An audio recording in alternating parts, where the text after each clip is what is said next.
What we do here is go back.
What we do here is go back.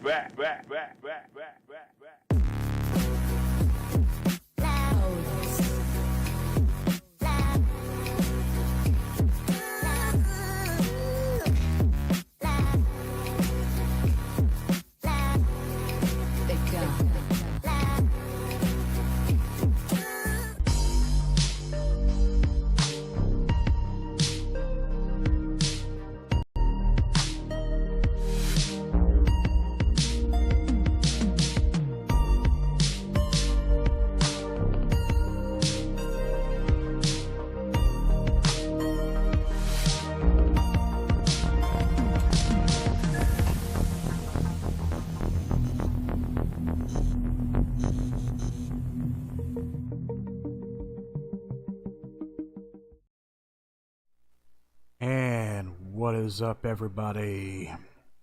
Yes, this is an early in the week broadcasting of our Tuned In Live podcast. Oh, Lord. Yep, as he made his comeback. What is going on, everybody? Here we are broadcasting live on Rumble, Kick, Twitch, TikTok, YouTube. We got it going on all platforms today, guys, including one of our topics today that I'm going to cover, which is TikTok. So before anything, if you guys are just now tuning in, if you enjoy our content, if you enjoy our podcast on any of these platforms, please leave a like and follow and subscribe. And I hope you guys will stick around for this, because today's episode, there is a lot to talk about. There is a lot to expose with what's going on. Not just with TikTok, but with the Palisades fire going on out in California. All right, let me pull up one article here for you guys. So, there is a couple things I do want to say. One, if you guys do enjoy our podcast, if you guys do like watching our podcast, I do have an announcement.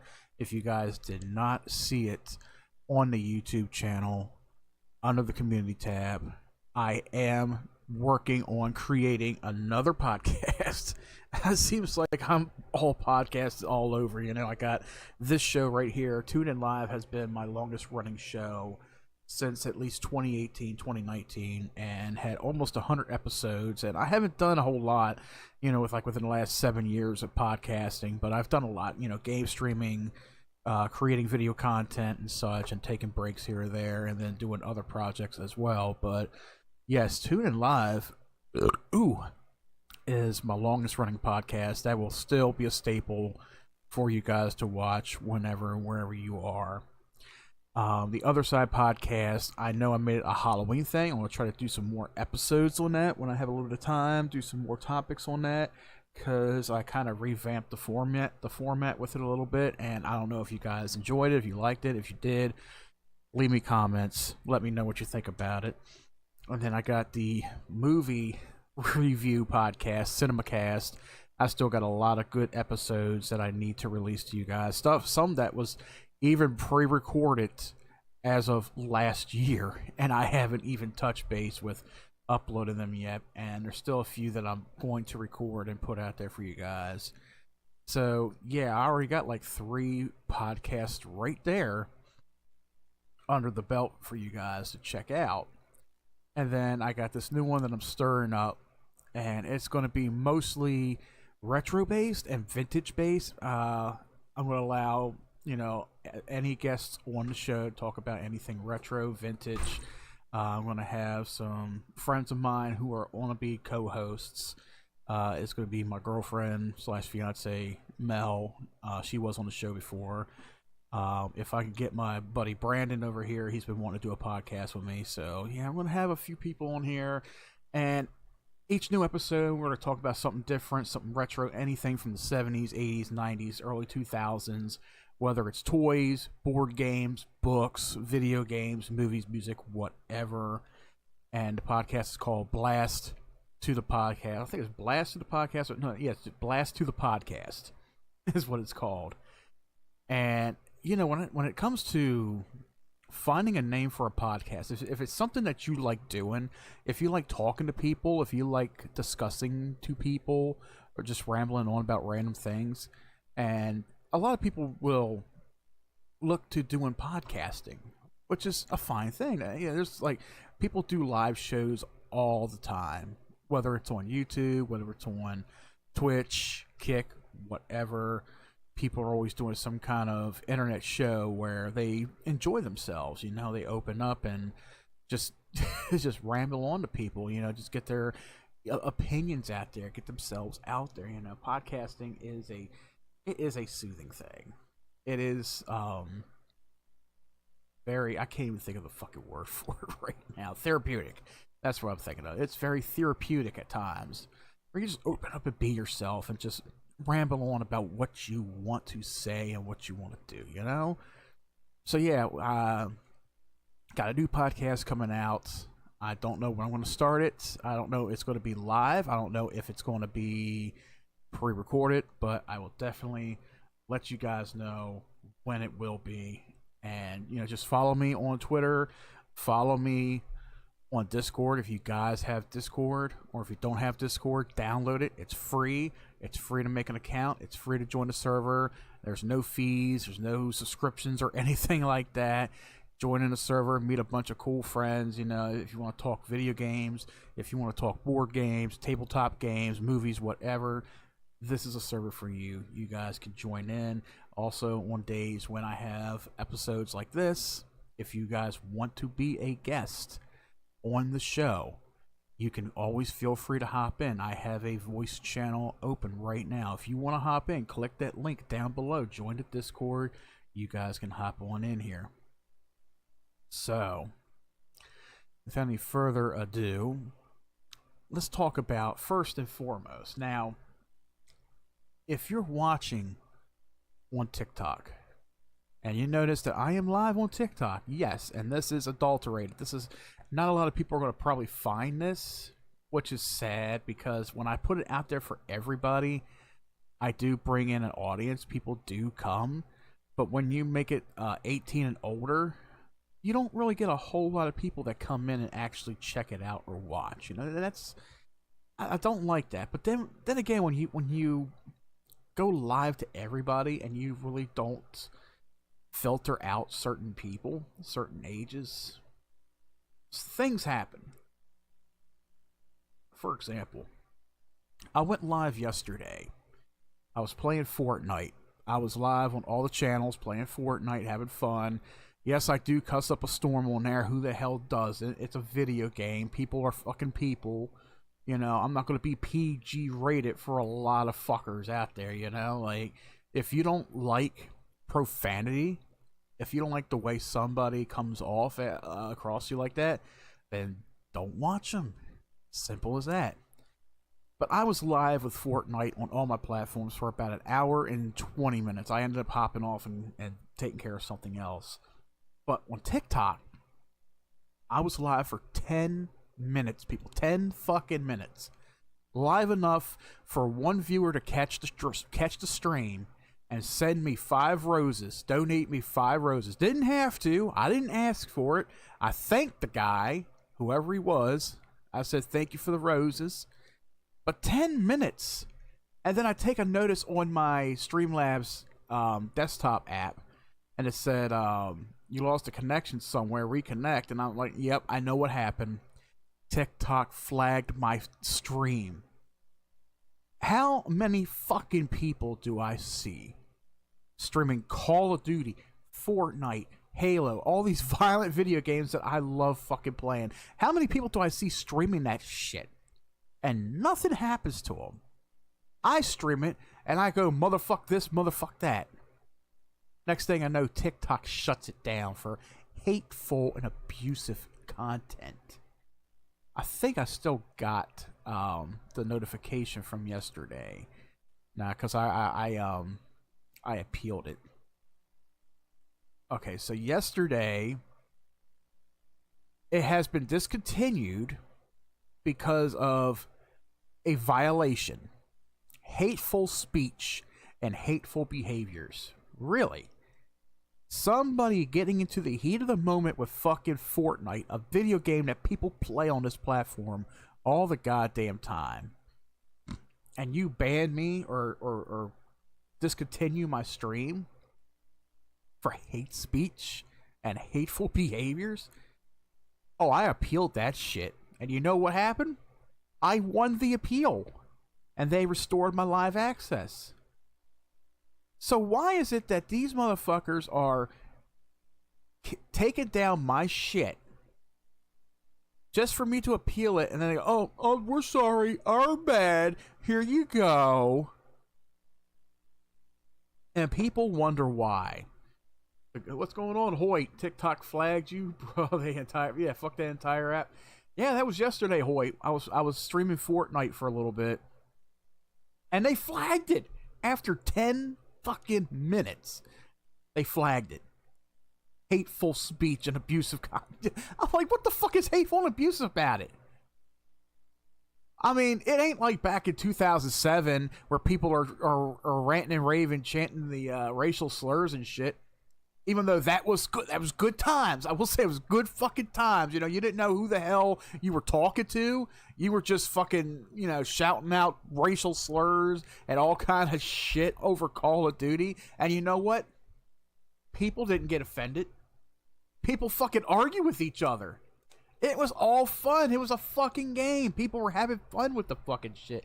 Nowadays, you got games like, okay, the newest Call of Duty games, they got an AI system implemented now where if you trash talk, they ban you from the chat. And not only that, if you do it enough times, they ban you from the game altogether. And then some of those bans carry over to Microsoft, and Microsoft's going to put a ban on your account. It's like, what the fuck? You're going to ban me for what millions of fucking people do every year when they play video games? Like, oh, we wanted to be PG rated. People get too offended. Oh, you called him a little bitch. You called him a pussy. We got to bar you for that. Go fuck yourselves.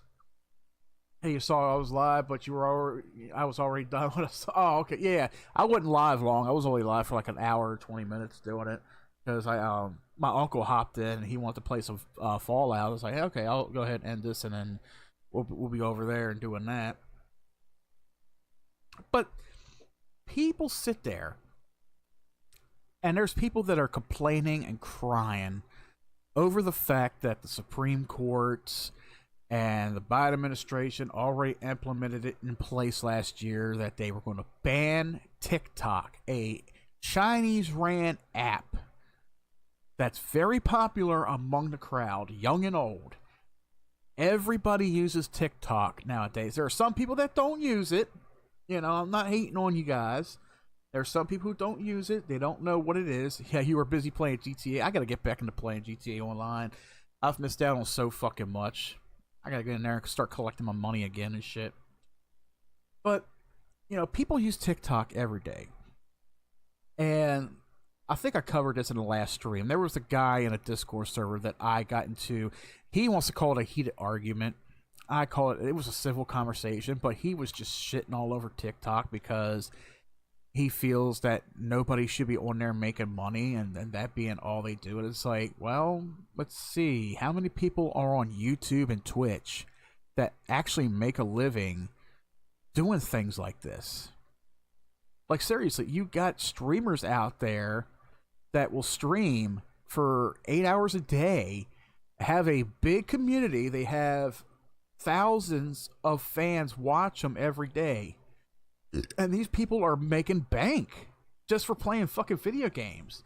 And I know people don't see it as a job. You know, normal people, well, what I guess some people call normal people, go out there and work 8 hours a day, 40 hours a week, sometimes more than that, you know, working with their hands and shit. And that's fine. I'm not knocking that shit. You know, I go out there and I work. But you know what? For somebody like me, and with a hobby that I love, that I grew up loving since I was like 4 or 5 years old, if I knew 10 years ago, if they when they started doing this shit, if I knew that people were getting rich off of playing video games and uploading content, I would probably start it earlier. I would probably really put myself out there, really promote it myself to say, hey, come check my shit out, you know? Because I look at people like, I follow people like Shroud on Twitch. All right, Shroud, that motherfucker gets sponsors up the ass. He even has his own fucking in-game cosmetics for games like PUBG and Call of Duty and shit like that. And this dude is, yeah, the Alex Jones Nut Raider. Yep, that's the guy I was talking about. But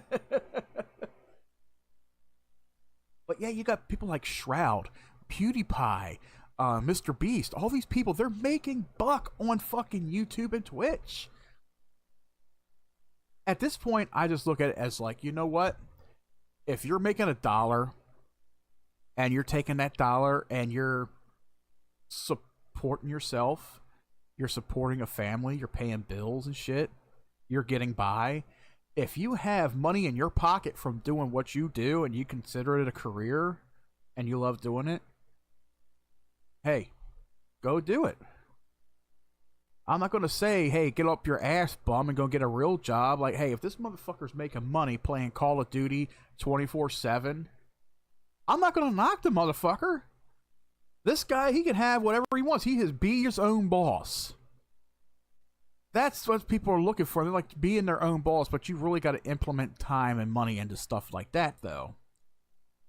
Now, me, yeah, I'm lucky to have a job, but when you look at it, it's like every day you go to work and you're like, shit, is today going to be the day I get fired? Is somebody going to push my buttons to the point where I'm going to get fucking fired? It's just this going to be the fucking day, you know? Or you can go out there and you can be your own boss, you know, choose to be an entrepreneur and such, you know? But these guys, I kind of look up to, but then I'm like, you know what, I do enjoy sometimes my job, you know. I do get out of the house, I go do something, you know, I go to work. I'm not really doing much, you know. But still, you know, you got people out there that are making fucking $6,000 a month just from fucking gaming and shit, or maybe more, you know, even with donations. And people get pissed about that. You know, I don't want to say they get pissed. I want to say they're jealous of it. Is PewDiePie still getting decent views? He's doing what he can, yeah. He's still making good content. Dude lives in Sweden making millions of dollars a year. Like, he's doing something right. He's doing something good. You know, he's even got a channel on Twitch that runs 24/7. All of his videos, all of his live stream videos or his content, it just runs 24/7. I'm pretty sure he's making buck off of that, you know? Everybody's finding a way to make any kind of fucking, dollar that they can. And I remember looking at a coworker back in 2019, I think it was 2018, 2019, I think it was. And he knew very little about it, but then I showed him, like, PewDiePie. I showed him a couple other people. And I'm like, dude, these motherfuckers right here are making thousands of dollars a month by doing this. What the hell are we doing wrong? What are we doing wrong? Yeah, Tim and Jacksepticeye seem like cool dudes. Yeah, I still watch quite a few of them. Like, there's time, sometimes I either get bored and I tune out, or I just don't have time for it. But yeah, I watch them from here, from time to time. But these guys are making serious fucking money. And that's like going back around to TikTok. That's where this, Mr. Alex Jones, taint sucker, he's like, they just need to get a job. Well, if they're very wealthy, if they do make money off of doing something like this, let them. They're supporting themselves. They have a house. They got a family. But then there's also some people out there that do have a job, and they do TikTok on the side. So what's wrong with bringing in a little extra money on the side, People do it all the fucking time. But the ones that call them e-beggars, that say they're begging for money when they're not really begging for money, but they'll tell people, hey, you could donate money if you want. Feel free to donate, Those are the fucking people that will sit there and say, you're e-begging. You're e-begging. No, you're just jealous that somebody is making money off of something that you can't fucking do. That's all it is. Am I jealous? Maybe I'm jealous a little bit. I'll admit it. I work 40 hours a week, busting my ass to, get these bills paid off, make sure we have lights and electric, make sure everything's paid off and shit. Shit, I wish I could fucking do that, but right now, I don't have an audience of 1,000 people on Twitch or Kick or YouTube. It would be nice, yeah. But right now, I have a job. I'm making money. I can't complain.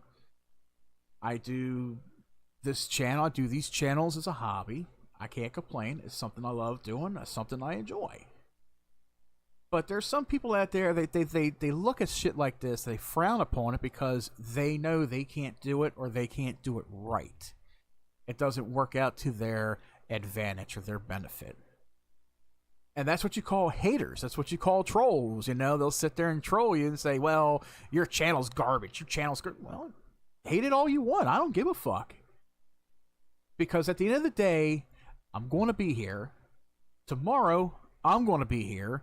The next day, I'm going to be here, regardless if you all are not,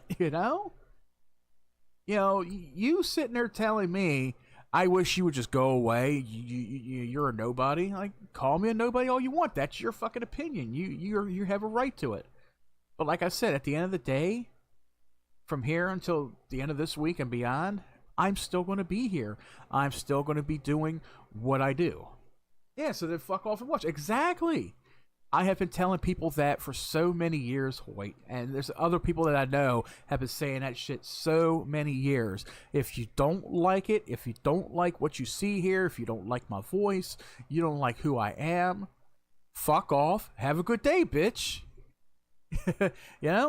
Isn't that right, Hubbard? Oh, Lord. Exactly. You know it. Seriously think you're gayer than a $2 bill. But yeah, with the whole thing with TikTok,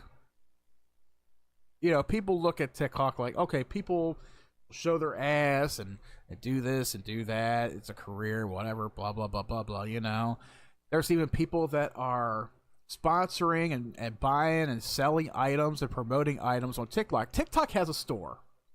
TikTok has a virtual store that you could buy shit off of. And so far, I only bought one item. I bought one item off of TikTok. I'm going to show you guys this real quick. Well, first, I'm going to show you what the blast from the podcast kind of looks like. Oh, I ain't got my camera set up for it. Oh well. But I bought. It's a sound card. It's a Bluetooth sound card. It's got a rechargeable battery in it, and it's got different sound effects to it. It's got different volume controls to it. You can plug it into your computer. You can plug it into the controller on your game console. You can connect it to your mobile device, your phone, your tablet, or whatever. Do different voice changing modifications and sound effects. And I only paid $30 for this thing, and I keep it sitting on my desk. I used it a couple times already on Xbox, and I fucking love it. I only paid $30 for it, and I got it through the TikTok fucking app. You know, TikTok right now is more than just posting videos and doing live streams. You could buy shit on TikTok. They have a good store on there. I shit you not. Like, they have some good fucking deals. Like, some of the stuff that I've seen advertised on there, especially with what I just got from TikTok myself. Like, this is a good fucking product. Like, I paid $30 for this. Amazon will probably have this thing for, like, I don't know, $60, $70 maybe. I don't know. I got it for cheap. So TikTok does have a good advantage to it. You know, the little TikTok shop. It's not quite like Temu, but let's just say the stuff on TikTok, you know, it's definitely worth it's worth your buck, especially for a sale. You know, if it's on sale, if it's reduced price or whatever. So there are some perks to TikTok, and who cares if it is ran out of China? You know, who cares if the company that runs it is Chinese? You know, I mean, hell, Trump. He put tariffs on fucking China products that are coming in, you know, yeah. That's because Trump is an all-American guy. He wants things to be made in America. Made in America. You figure you put tariffs on something, maybe somebody over in China is like, okay, we'll sell this, we'll sell that, we'll bring a couple companies over to you, and we'll make stuff in America, da-da-da-da. That's the whole fucking point. But Democrats don't want, you know, they don't fucking care about that. They got their head so far up their goddamn ass they can lick their nipples from there, you know. But yeah, with TikTok, my biggest thing was a lot of times I would post videos on here. And I know I post content on YouTube and stuff that have copyrighted music on it. I don't monetize it because you got to look around on YouTube and other places. There are videos upon videos that have copyrighted music on them, no matter where you go. And it's like, why is my shit being fucking struck, you know? Or why should it be struck? It makes no goddamn sense.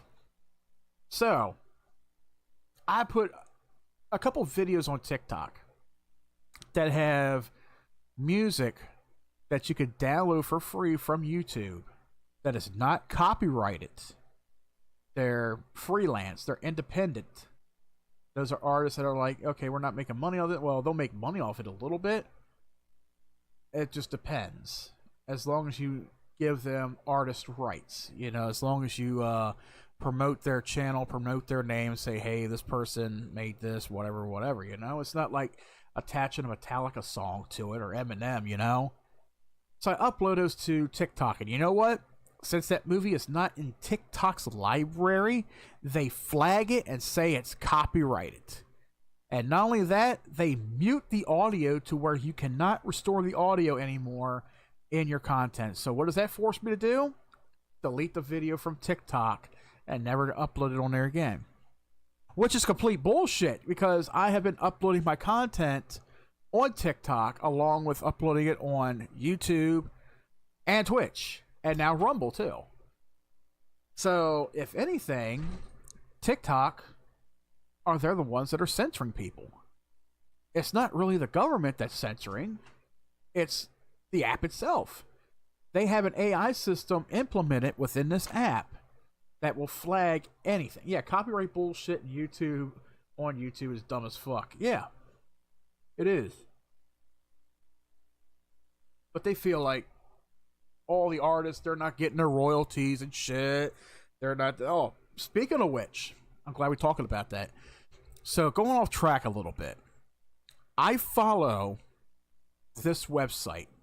It's called ultimateguitar.com. ultimate-guitar.com.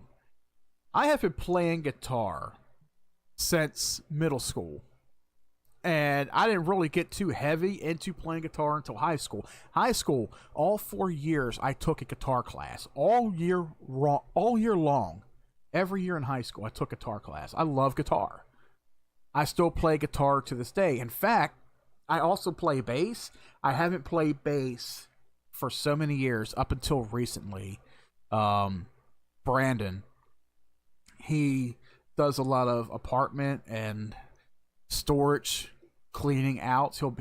He was buying storage units to clean them out and sell the stuff at like flea markets and shit. And now he's cleaning out apartments, and a lot of stuff that he takes put on eBay. It's a lot of good stuff. So he found this Lion bass. It's a Washburn Lion bass guitar from one of them, and he gave it to me as a gift on Christmas. So I'm sitting there, I got home Christmas morning. I think it's Christmas Eve. That's when we did gifts exchange and all. And I woke up in the afternoon, and I'm laying there, and I got this bass guitar laying next to me, and I know who it was from, and I thanked him for it.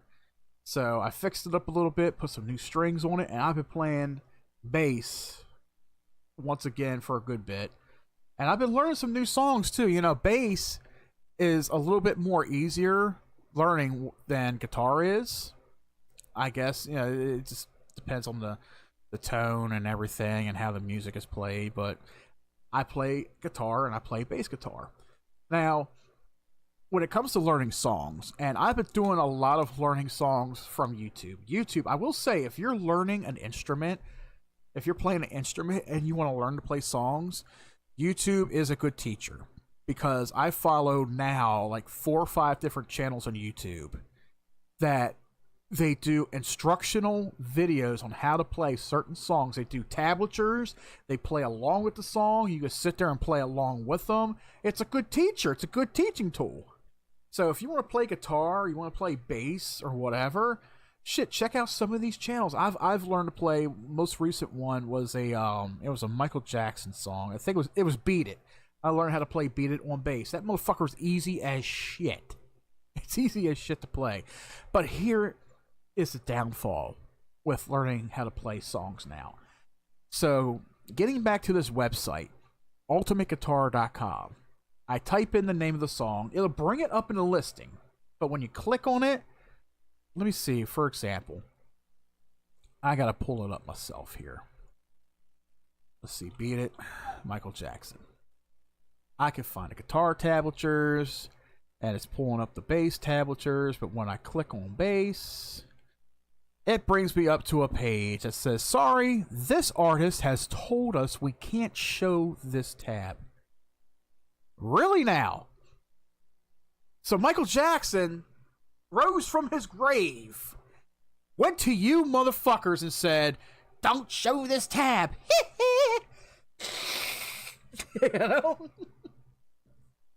This motherfucker rose for 5 seconds, looked at these motherfuckers and said, oh, please don't show my music. Don't let them play my music. And then slid right back into the fucking grave. Wow. But it says, sorry, this artist has told us we can't show this tab.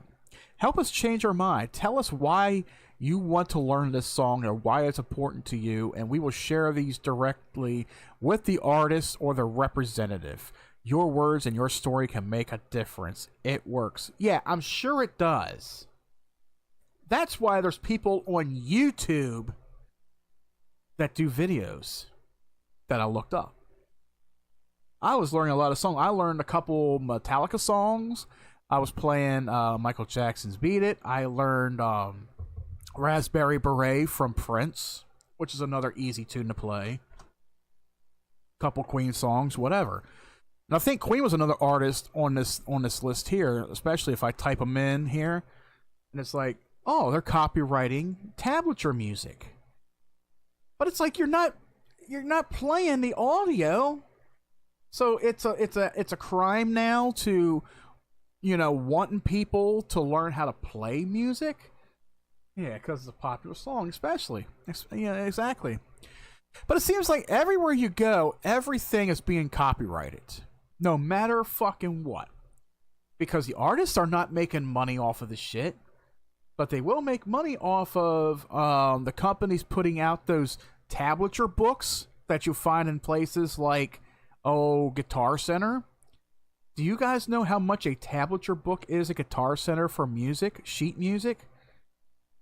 Back in 2005, I bought a few books. I don't have them anymore. I bought a few books.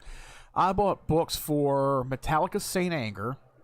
I bought one for Korn's Greatest Hits album that came out at the time. I think I got one for Disturbed. I got one for 3 Days Grace, their first album, and a couple others. Those books are like $20 to $30 fucking dollars each, depending on the artist, the license, and all that, the label and everything. So if you were to get a book from, let's say you wanted to learn the entire Black Album from Metallica, you're going to pay like $30, maybe close to $40 for a tablature book. Like, what the fuck? Why would I pay $40 for a book of music, of sheet music, when I can go online and get it for free? Oh, because they're not making money off of it. Motherfucking greedy bastards. They're not making money off of the shit. That's why. So yeah, we'll take the shit down and yeah, don't worry about it. But yeah, that's why we got YouTube. YouTube has channels on there. These people that take their time to sit in front of a camera and play these tunes and tab it out on screen for you and show you how to play them. These channels are fucking awesome. I forgot the names of them. But let me tell you, if you want to learn music, if you can't find tablatures online, go to YouTube. There are some good videos on YouTube. Some of these channels that I've subscribed to, they tab everything out and everything plays out. It plays out perfect. It plays out perfect. It was a really good way of learning how to play something fast. It really is. But yeah, it's just bullshit when it comes to stuff like being copyrighted and all that. It's fucking stupid. I will say that. But yeah, TikTok. Yeah, they copyright a lot. They're like, use copyright. It's copyright. Okay, it's not really copyrighted. It's you're censoring me because there's something in it that you're censoring. Yeah, like people getting mad when people downloading songs for free back in the day. Who cares? Yeah, that thing, it was just all about royalties. That's all it was, because artists back then, they felt like they were losing money and shit because people were sharing their music, and on these networks and all. And these were the big fucking bands that had a lot of money. These were like the fucking Tom Hanks of fucking music, Metallica and all. People had a hateful group of fans back in 2000 when, and it's funny I should mention that because I'm looking right at it above me. The soundtrack from Mission Impossible 2. Awesome fucking movie. Awesome fucking soundtrack. Metallica's got a song on there called I Disappear. And the way they found out about Napster was the fact that somebody was down. Well, they heard their song I Disappear playing on the radio, I think right before the soundtrack came out. And they were like, how did people find this? Like, what the fuck? And that's when they learned, people are downloading the song for free on Napster. Napster? What the fuck's Napster? So, yeah, that sparked a whole big thing, caused a lawsuit. Napster shut down, but there were still other services out there that were like, okay, you could download music here, LimeWire, Kazaa, BearShare, this, that, blah, blah, blah, blah, blah, Yep. Even South Park mocked it with a Christian hard rock band. Yeah, they did. It's fucking funny. It is. But it was all about royalties. And I was just literally speaking with somebody about this recently. I did a video. I don't know if you checked it out, Hoyt. It's this place I recently went to called The Vintage. Check that out. Now, I didn't get the conversation on film because I talked to this guy on a separate day, but it was there. We were talking about music. And I was like, yeah, I was one of the ones back in the day that used Napster and shit, but it's like, I look at it like this way, okay? For me, if there was an artist that I was turned on to, let's say they had an album come out, and I only heard and liked one song on that album, right? Do I want to spend $30 for an album for one song? No. If I like just that one song, I'm going to download that one song. I'm not going to spend $30 fucking dollars for an entire album of music that I'm not going to listen to, you know? That's why something like Napster came up. And not only that, and this is true, there was a lot of new bands that were being discovered, new and old, when it comes to either hip hop, rap, heavy metal, hard rock. There was a lot of bands out there that a newer, younger audience were discovering and getting into and finding. So it blew the door wide open for a lot of these artists that didn't really fucking care, because this was where technology was taking them. It was evolving.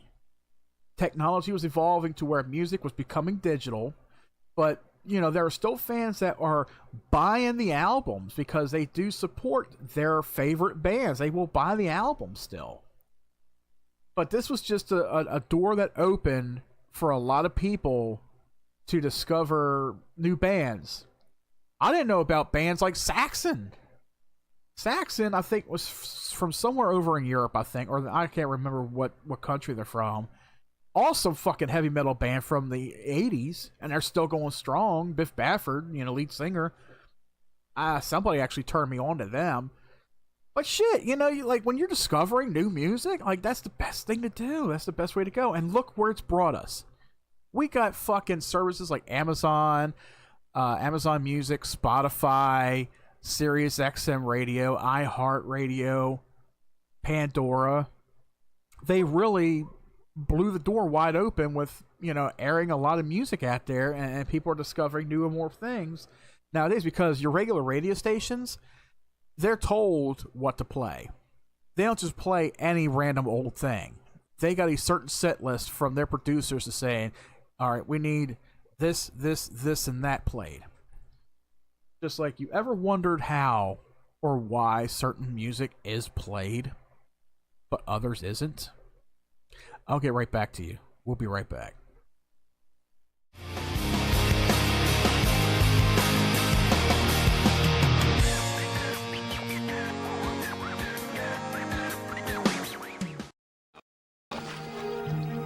For my mom, who never let me out the door without my homework.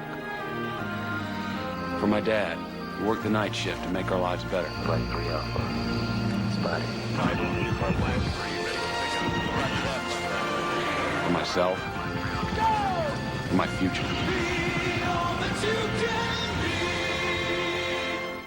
The Eagle Vision is the first sedan in the world with the auto stick system. Porsche offers their version in a coupe. This German engineer will compare. Du kennst mich doch. Ich liebe schwarz.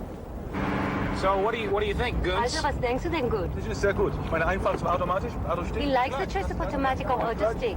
Excellent handling without a clutch. What's he think of Vision's price? Hast du meine Gute? Er ist screwed. Oh, no, we get the message. Thank you. Now get $1,500 cash back on Eagle Vision TSI.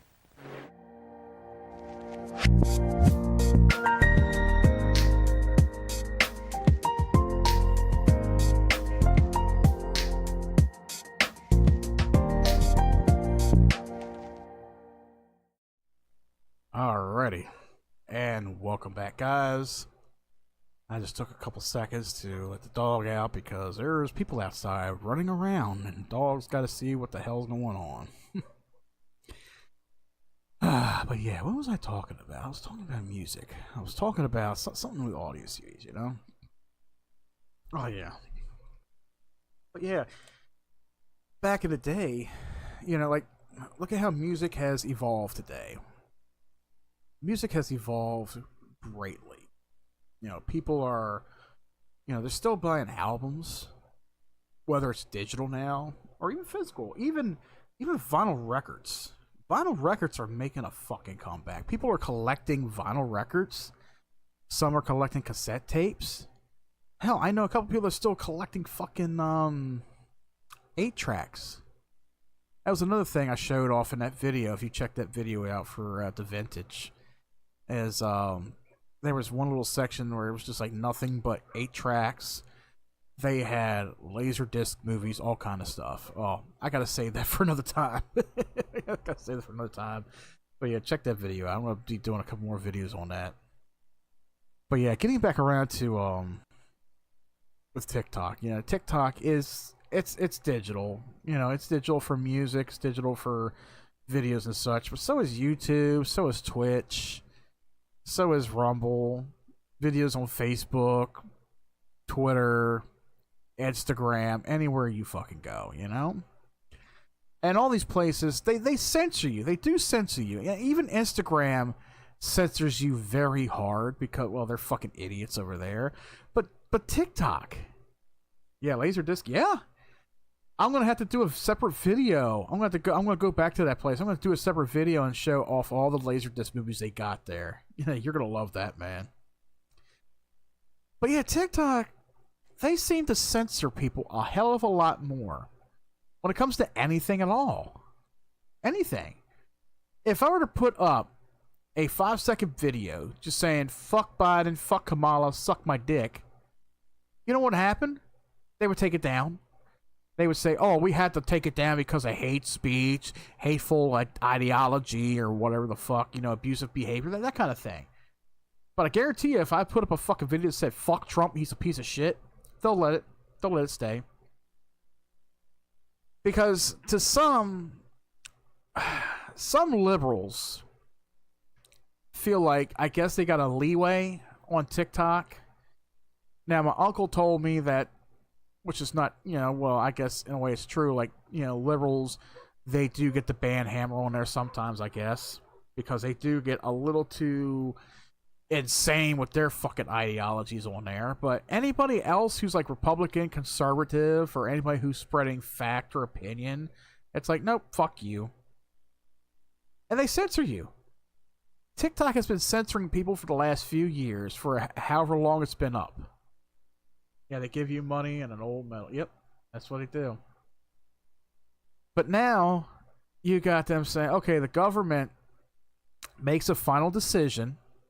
Okay, the government will make a final decision coming this Friday or next Monday, the 20th. They got till the 19th or 20th to make a final decision if they want to postpone the ban and work things out. But as far as I know, they've claimed that there is no chance in that. The thing is still going to go on. I think I got a couple screenshots that I clipped. I wasn't able to share them on Twitter. No, that's just about the next topic. Okay. So, you know, they want to ban TikTok because it's the Chinese intelligence. They're using their app to steal our information and spy on us and stuff, and we can't.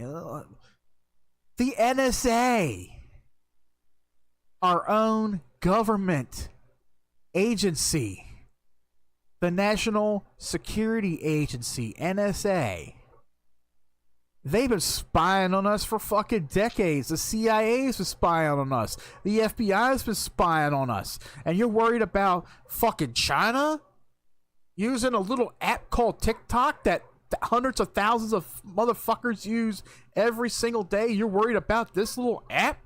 You think the Chinese are fucking stealing our information and spying on us with fucking TikTok? Does anybody remember Edward Snowden? Edward Snowden, he worked for NSA.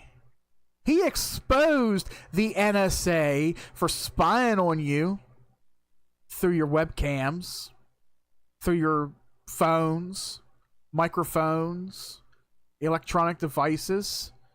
They watch every text message you send out. They watch every email you send out. They watch everything you do on Facebook, on Twitter, Instagram, YouTube, Twitch, anywhere. Yes, our own government spies on us. Why do they spy on us? What do they think we got left to hide? They're obviously not out there monitoring terrorist activity. They could care. They could give two shits about what's going on over in the Middle East. They don't care about Hamas and all that. Countries are tearing themselves apart. They don't give a fuck. They want to see what fucking Joe Blow over here says about Biden. Oh, well, he said something bad about Biden. We better keep an eye on this motherfucker. He said Biden's a piece of shit. He said Biden deserves to be hung. Whatever. Yeah, that was me, and I'm not retracting it. So fuck you, government. You got our own government agencies spying on us. And then they tried denying this shit, but there's proof out there. The proof is out there. Do you guys know where Edward Snowden is right now? That motherfucker is residing peacefully over in Russia. Over in Russia. And you know what? We can't extradite him back here because he's in fucking Russian grounds. Yeah, they love spying on people. They've been doing it since 2001. Yeah. Possibly even before that. How do you think Osama bin Laden got his knowledge and training when it came to weapons detail? The CIA trained him. Yeah. Back in the 80s and 90s, the CIA, they trained that motherfucker. Osama bin Laden. And what happened? 2001. Who was the leader behind that shit? Osama bin Laden. The guy who had ties with our CIA. Yeah. So, you got these motherfuckers that are in ties with terrorists spying on the American people. They're against the American people, but yet they lied to the American people. Yeah, it is very sus, man. It really is. They've been lying to us for decades. The JFK assassination, I know it was the government. What the fuck was his name? Christ. I know I'm old and I can't even fucking remember his goddamn fucking name. Lee Harvey Oswald. Like, who still thinks Lee Harvey Oswald was the one that made the shot? I mean, I know there are snipers out there that are very, very well trained and they can make any kind of fucking shot. But then you gotta look at it like from different angles. Like, was he able to make the shot? Is he capable of making the shot? He was just a fucking ace in a hole for them. He was a pawn. Let's put somebody up in a book suppository building and blame him for it. But we'll have guys down here shooting at the moving vehicle and all, you know? The CIA did it. Because there was some deals going on where it had something to do with Cuba and Castro and JFK didn't want any part of it.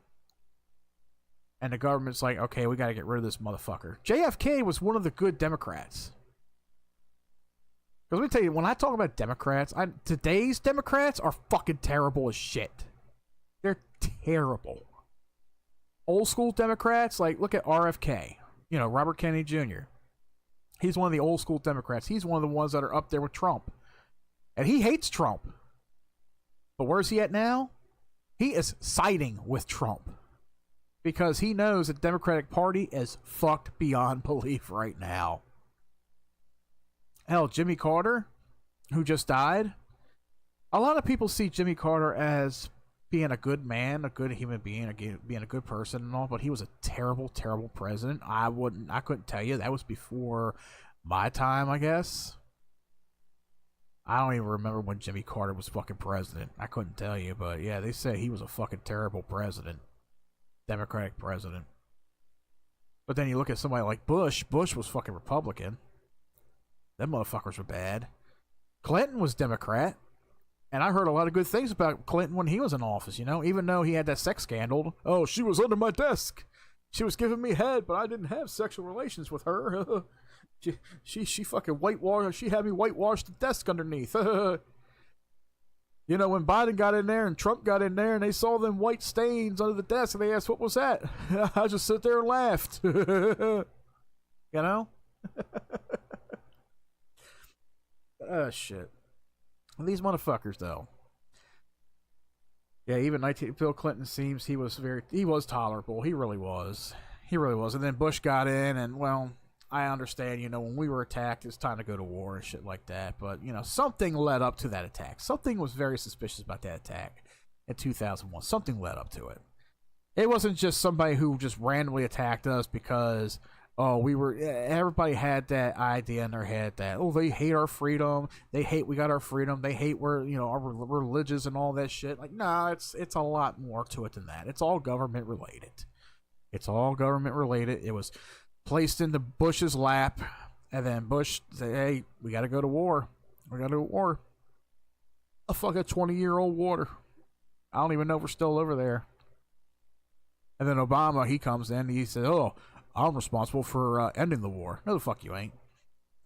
The fucking SEAL Team 6, they went in there and they fucking got him. You had nothing to do with it, motherfucker. They just radio back and said, we got him. We got him. What do? You get on TV. Yeah, I made the order. I told him to go in and get it. No, the fuck you didn't. Typical, like, Obama to fucking do shit like that, But yeah, TikTok, like, Afghanistan made sense. Iraq was fun. It was. Iraq was very phony. Like, Bush didn't even go after bin Laden, even though he was the main primary target. He was more after Saddam Hussein, because Saddam Hussein, had a very bad history with his daddy, George Bush Sr., that whole thing. That's why he went after him. Everybody knows that. But yeah, the whole thing with TikTok. You got a U.S. government who wants to ban an app because they claim the Chinese are stealing your information and shit, spying on you. That's not it. That's not it. They want it shut down because they know TikTok is one of those valuable platforms that people do speak their mind on. There are still some videos that I'm going to play for you on here. They still speak their opinion. They still show some truth on here until they get taken down, suspiciously, yeah. But they know TikTok is a platform where people communicate with each other about open information that the news media will not cover. There are videos about what's going on right now out in California and all that the media's not covering. The media's lying about. The politicians out there are lying about. And we'll be getting to that in a little bit. But yeah, let me see if I can find something that's very recent. Okay, so from USA Today, we'll read this real quick. Will TikTok really be banned? And what Californians need to know. Oh, crazy. What does that have to do with California? Okay, so on Friday, this coming Friday, the Supreme Court heard... Oh, it must be this past Friday, I guess, because today's Tuesday. The Supreme Court heard arguments regarding banning the app. And then 20 years later, it's VP endorsed. Come on. Yep.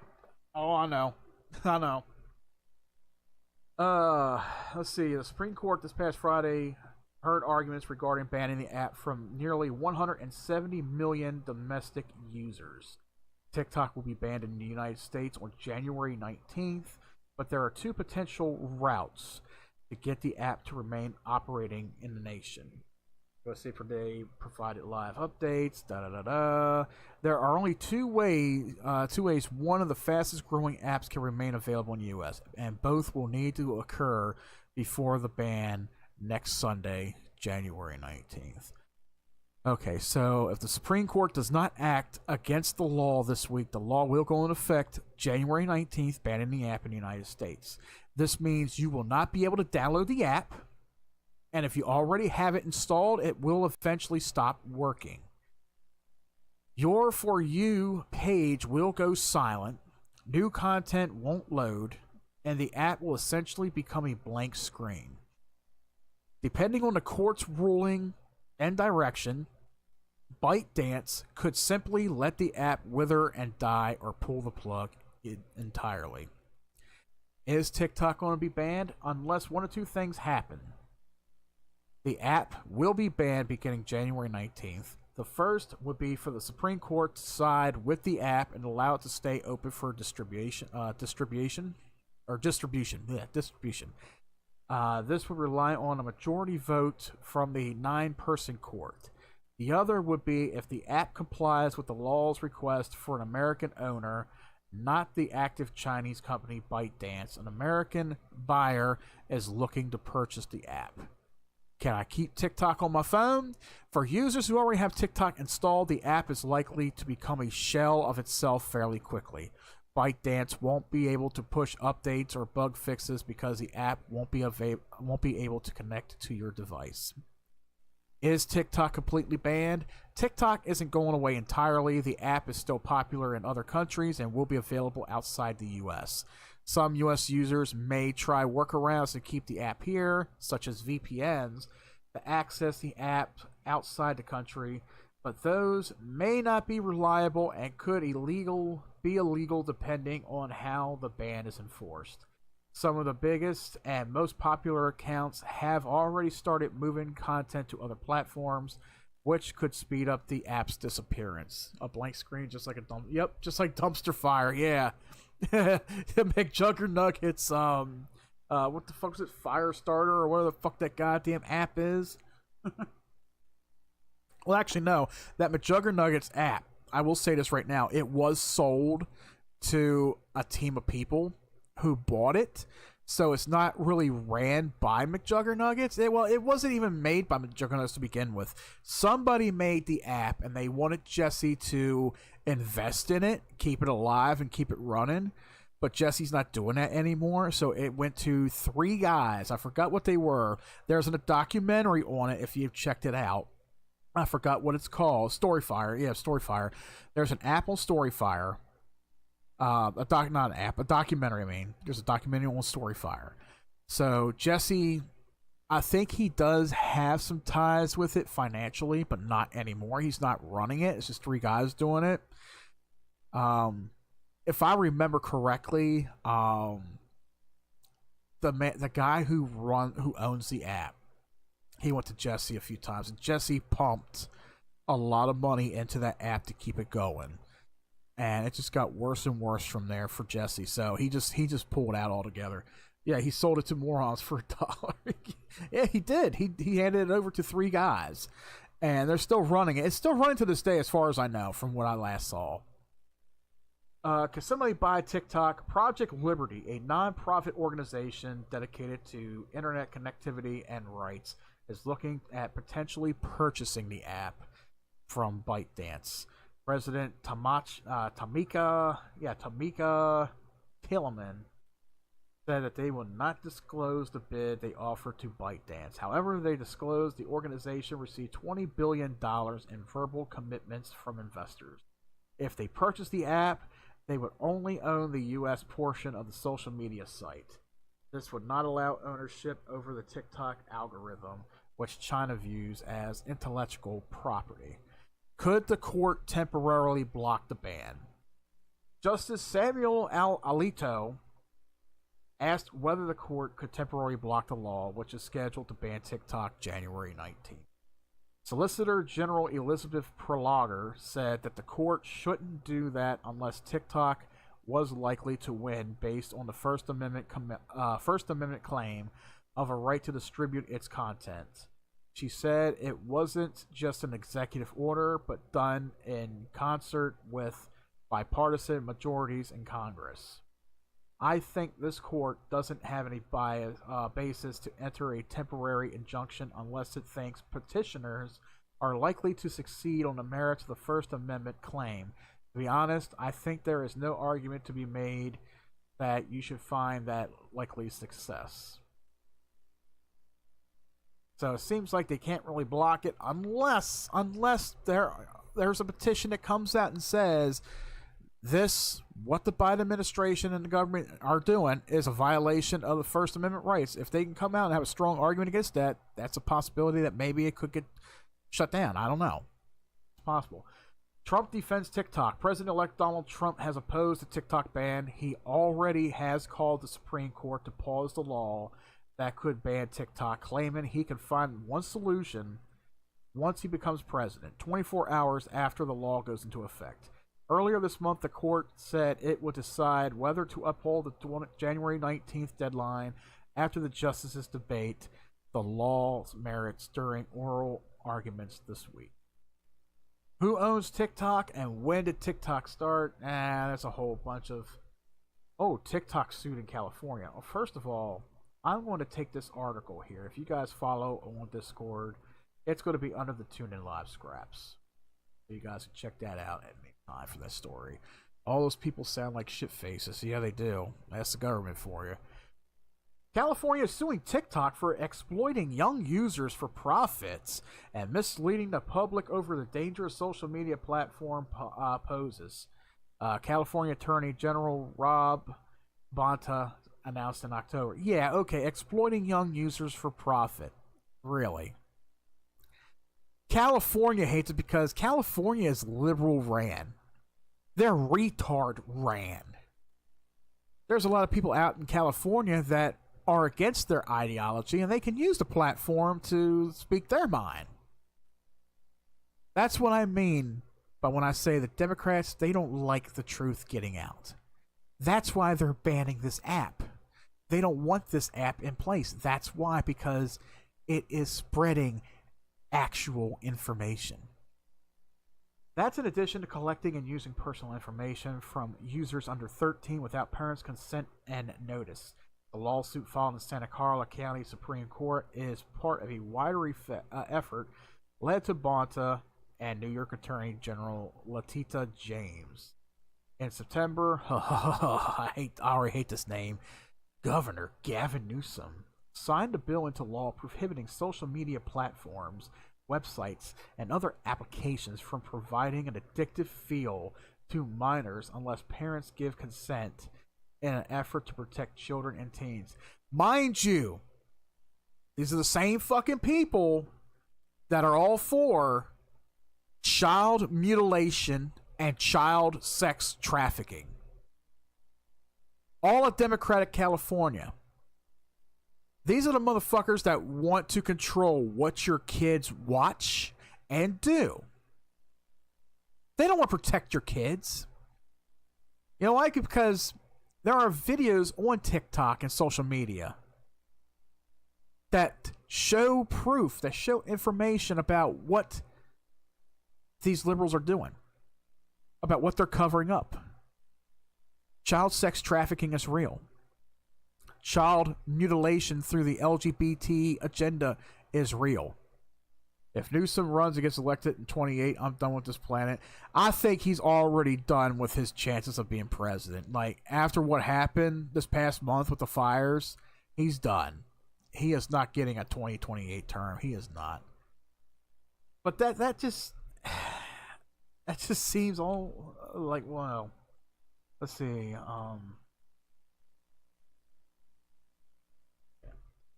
But yeah, for that to sit there and actually say, okay, Gavin Newsom signed a bill saying, oh, we want to provide an addictive feed to minors, you know, unless parents give consent on effort. Like, who the fuck are you? You fucking dickless, greasy-haired piece of elephant shit. Who are you to dictate? What I know I don't live in California, but if I did, who the fuck are you to dictate what my fucking kids should do? That's my decision, not yours.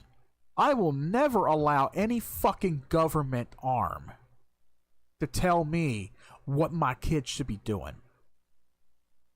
They can go suck a fat, cactus-pricked black dick. That's what these Democrat motherfuckers can do.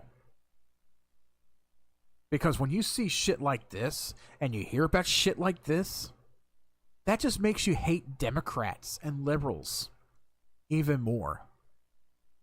To the point where I'm like, if I even see a fucking Democrat out in public who goes, yeah, I was for Kamala, I'm going to spit in their face and beat the fuck out of them. Fuck that. He ought to work at a dealership.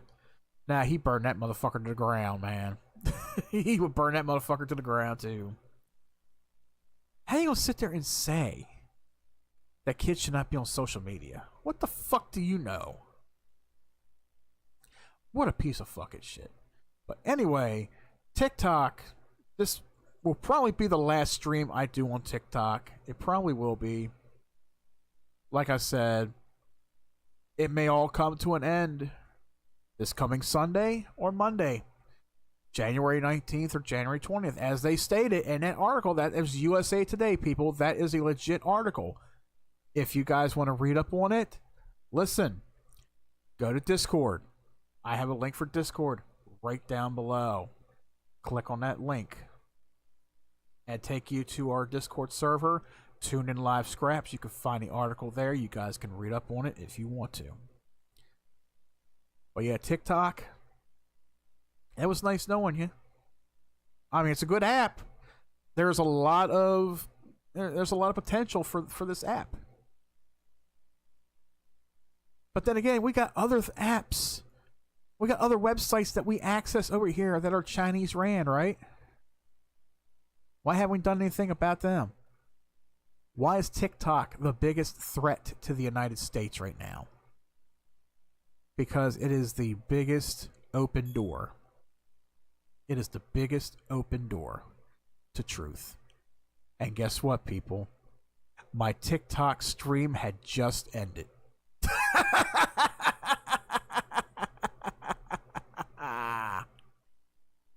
Somebody didn't like what I had to say. Oh. Yes, as I am speaking with you guys right now, my TikTok live had just literally ended. Because I spoke truth. Even though I had it set to 18 and older, I spoke fucking truth. TikTok had just ended my live stream. Let's see. Live. Let's see. It was ended by misinformation. What misinformation? What misinformation, TikTok? Yeah. Somebody got big mad. Wait. Misinformation. What misinformation, huh? This is what I am talking about when it comes to TikTok censoring people. I'm going to read this to you guys. My access to go live and multi-desk will be restored on January 21st. Oh, how convenient. January 21st. By then, the app will be fucking done. It'll be gone. It'll be a shell. Violation reasons. Misinformation. In a global community, it is natural for people to have different opinions, but we seek to operate on a shared set of facts and reality. We do not allow inaccurate, misleading, or false content that may cause significant harm to individuals or society, regardless of intent. Significant harm includes physical, psychological, and whatever the fuck that word is. You know what? I'm going to appeal it anyway, just for the fuck of it. I'm just going to appeal it. But yeah, misinformation. Well, guess what, TikTok? I'm still alive on YouTube. Yeah, fucking douchebags, man. Hey, TikTok. Hey, Biden. Anybody Democratic who's watching. Listen. Listen closely. I'm still live on YouTube. I'm still live on Twitch. I'm still live on Kick. I'm still live on Rumble. Nobody's flagged me for misinformation. What misinformation? I'm stating 100% fact. And that is what I was talking about. People are crying over the fact. Be careful. Shit, fuck them. If it gets deleted, I could just download it and re-upload it again. It ain't no fucking biggie. But you know, people are talking about being censored by the government for taking down this app. When for fucking months on end, I've been uploading content and I've been getting flagged and censored myself. People are getting censored on this app all the fucking time. You gotta fucking walk around on your fucking tippy toes tippy-toeing around Lego blocks and thumbtacks and shit just to be careful not to offend somebody. You don't want to offend somebody. You might fuck their pussy hole too hard and they get fucking hurt. They get butt hurt. Jesus Christ. But you know what? As much as I could sit there and say I like using TikTok, at this point, let them ban the fucking app. January 19th, January 20th, January 16th, tomorrow, I don't care. Ban the fucking app. Nobody's gonna fucking miss it, really, because the fucking system censors you anyway. Why do you want to cry over to keep a fucking app that censors you, that shuts your account down because you speak truth, you speak your opinion? You can't do jack shit on there. You can't fucking live stream without saying the word kill. Kill. A 4-letter fucking word that's still in the dictionary that means to unalive somebody, right? Unalive is a fucking made-up word that was made up for fucking shit like that. We don't say kill over here. We say unalive. We don't say rape. We say grape. Yeah, that is the fucking mentality of some fucking people. But you know what? For TikTok, it's been nice, but fuck you, farewell, sayonara, go suck a dick. Sorry, Trump, I like you, man, but unless you can get somebody in there to revamp that whole goddamn system, fire motherfuckers, get rid of the AIs in that motherfucker, unless you could do shit like that, I want nothing to do with it. Nope. But I'm going to go ahead and take a quick break. And when I come back, I want to get into the motherfuck load of what today's about. Guys, I'm going to discuss the Palisades fire. I'm going to play videos for you. And this is going to get real heated. So stay tuned. Be right back.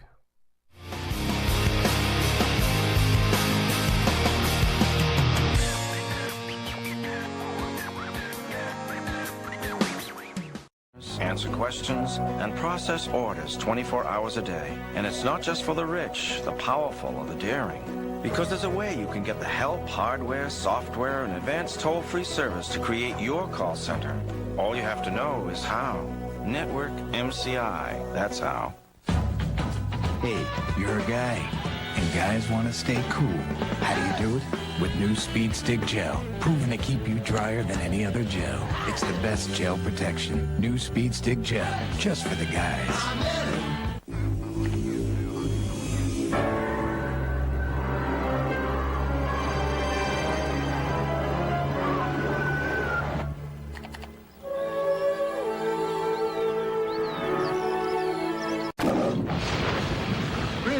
Gib, who fled?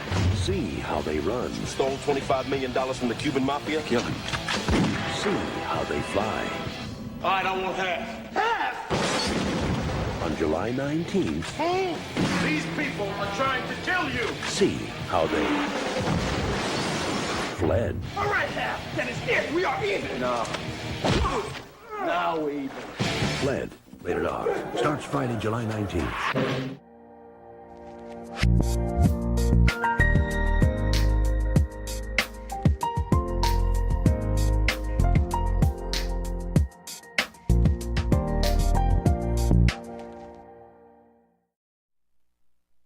And welcome back, everybody, to the hot topic tonight on today's episode of Tuning Live.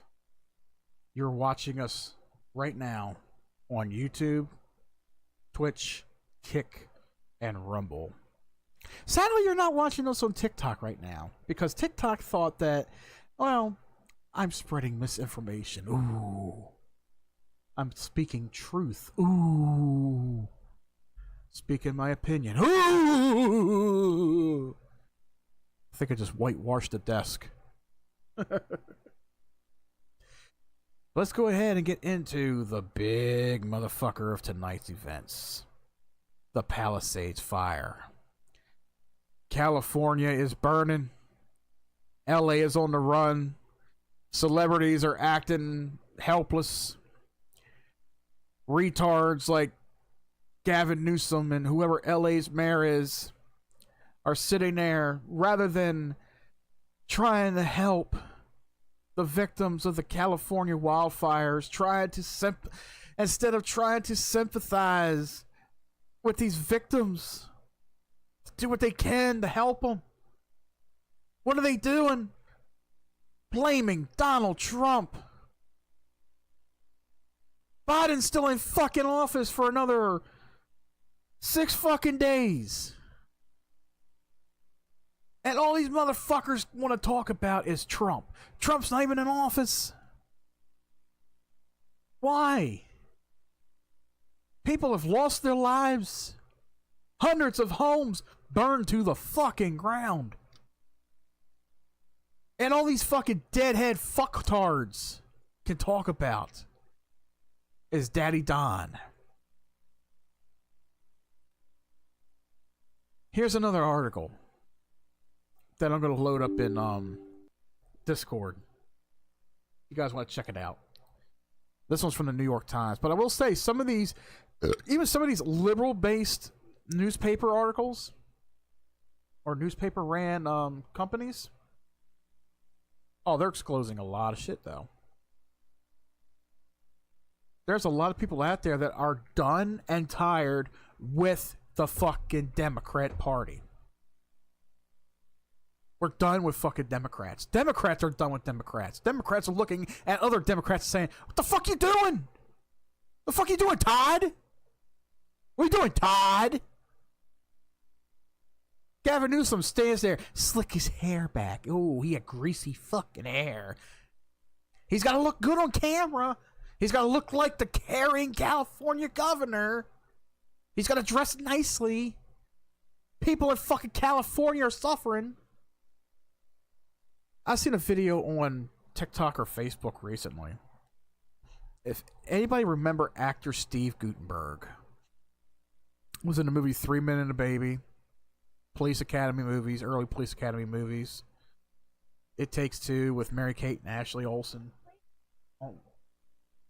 All these, you know, he was a nice guy too. You know, he came out and he even, you know, was talking about it. You know, he said people are, you know, doing what they can to survive and help each other out and shit.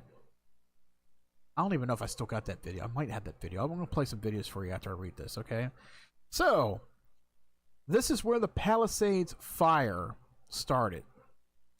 In the hills above Pacific Palisades, there's a crime scene tape and scattered debris, clues of what may have caused the initial fire that eventually raged through the thousands of structures. The ridge high above Los Angeles is filled with clues. There are shattered pieces of electrical equipment and a grove of madrone blackened by fire. Police tape is strung around one section of sandy soil now mixed with ash. Investigators have zeroed in on these rocky bluffs with sweeping views of the Pacific Oceans as the ignition point of the Palisades fire, the inferno that has destroyed at least 5,000 homes and businesses and killed at least 8 people. A recent visit by New York Times reporters to the site near the crime scene, as officers from the Los Angeles Police Department who were posted nearby described it, suggested a range of possibilities, some of them contradictory, for the origin of the fire. Charred wooden utility poles litter the ground. One plot of scorched chaparral is from the previous fire that firefighters thought they had extinguished on New Year's Day, nearly a week before the Palisades fire broke out. And there is evidence of recent visitors to the area around Skull Rock, the eerily shaped boulder that draws hikers and teenage partiers whose discarded beer bottles remain in a heap of shattered glass. I just want to get to the actual... I don't want to fucking describe this shit, you know? Okay. So the fire, let's see, the area is desolate today, the slope and sands are rocks, da-da-da-da. I just want to get to the actual part of it, the heart of it. The fire tore through the steep hillsides of either side of the Temescal Ridge Trail, which runs north and south, roughly the same direction as the fierce winds that propelled the Palisades fire soon after it ignited on Tuesday, January 7th, just before 10:30 a.m. So this fire has been raging for 7 straight days. An hour earlier, Ron Giller, a lawyer who lives in the Enclave, an area of Pacific Palisades near where the fire started, hiked with his friend through the patch of ground that had caught fire on New Year's Day. Residents think errant fireworks may have set that one off. The New Year's fire was reported just after midnight and burned 8 acres before fire crews got it fully contained. Some crew members stayed to monitor the flare-ups. On the morning of January 7th, fire ignited. Mr. Giller said he saw what resembled smoke or dust wafting in the area. It had the appearance of smoke around there, but there were no flames, he said in an interview. It just raised a question in my mind. What is it? I was thinking, could this thing still be active? But it seemed unlikely, you know. Could there still be smoke from a fire that happened 6 days ago? It doesn't make sense to me. Well, you never know. You mean, fires require oxygen to keep blowing, to keep going. They require that oxygen to continue breathing. You know, you got to really, really extinguish something and make sure it's really, really out. Is it possible that something may have reignited? Maybe, but I don't think it would have taken that long to do it within a 6-day period, I want to say, 6-7 day period. Some of the deadliest wildfires in the past centuries were blazes that firefighters believed they had extinguished, only to have remnants of flare up into an inferno. They include the 1991 firestorm in Oakland that killed 25 people, and the 2023 wildfire of the Hawaii island of Maui that killed 100. Remember Maui? Yeah, people, I covered Maui. I did an episode on the Maui fires. Yeah. That was all set up. Yeah. Remember how homes that had like blue tarps over the top of them and shit like that? How people thought they saw or believed they saw and recorded these beams come out from the sky and set fire to the land? Yeah. It's all government based. Yeah. I'm pretty sure this one is too, in a way, maybe. I don't know. Investigators concluded that the Maui blaze emerged from smoldering remnants of a fire near a residential... Oh, bullshit. Bullshit. If that was so, every fucking thing would have went up. Even Oprah Winfrey's house would have went up. Every Democratic liberal who had a mansion over in Maui, they would have went up. But no, they didn't. Anything that had a blue roof on it, remember that? Remember that? I covered that. Everybody covered that on TikTok, of all things, too. There was houses that were unscathed. Anything that had a blue top to it was unscathed.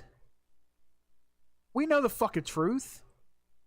But for this article to say that, investigators concluded that in Maui, when that blaze emerged from smoldering remnants of a fire near a residential area several hours earlier, perhaps from burning material that was buried under dirt until the wind uncovered it again. Bullshit! Dirt smothers fire. That's one of the good ways of killing a fire off, is dirt or sand. It's one of the easiest ways of killing off a fire. Sand being blown by the wind away from the remnants, that's not going to reignite the goddamn thing. It extinguished it. It covered it up. It smothered it. It deprived the fire of oxygen. That's how this shit works. These retards right here, these so-called investigators, they don't know shit. We know the truth. We know what fucking happened. It was a fucking government thing. That's exactly what the fuck it was. I want to say it's the blaze emerged from smoldering remnants. Get the fuck out of here with that poor shit. Christ. Researchers have found that fires can smolder in plant roots and other organic material for days before conditions let them reemerge. Really? I mean, unless you have something called spontaneous combustion. But let's look at that, though. Let's look that up. What is spontaneous combustion? Okay. Spontaneous combustion, or ignition, is a type of combustion which occurs by self-heating. Increase the temperature due to exothermic internal reactions, followed by the thermal runaway. Let's see. Self-heating by the thermal runaway, self-heating, which rapidly accelerates high temperatures, and finally auto-ignition. What causes spontaneous combustion? Well, it occurs when a substance with a relatively low ignition temperature, such as hay, straw, peat, etc., begins to heat up. This may occur in several ways, either by oxidation, and oxidation is the loss of electrons or an increase in the oxidation state, which is redox, the type of chemical reaction which oxidation states, reactants, you gotta really look that up. But yeah, I really don't believe spontaneous combustion could have been a factor in either the Maui fires or the California fires. I don't think it's a possibility for either of those. But they want to say that they found that fires can smolder in plant roots and other organic materials. Well, if it was hot enough to spontaneously combust, maybe. And it depends on the type of material that's surrounded by. But I don't fucking believe that it just randomly sparked just for the fuck of it, you know? Like right now, we're in the middle or almost dead center of wintertime where it's cold as fuck.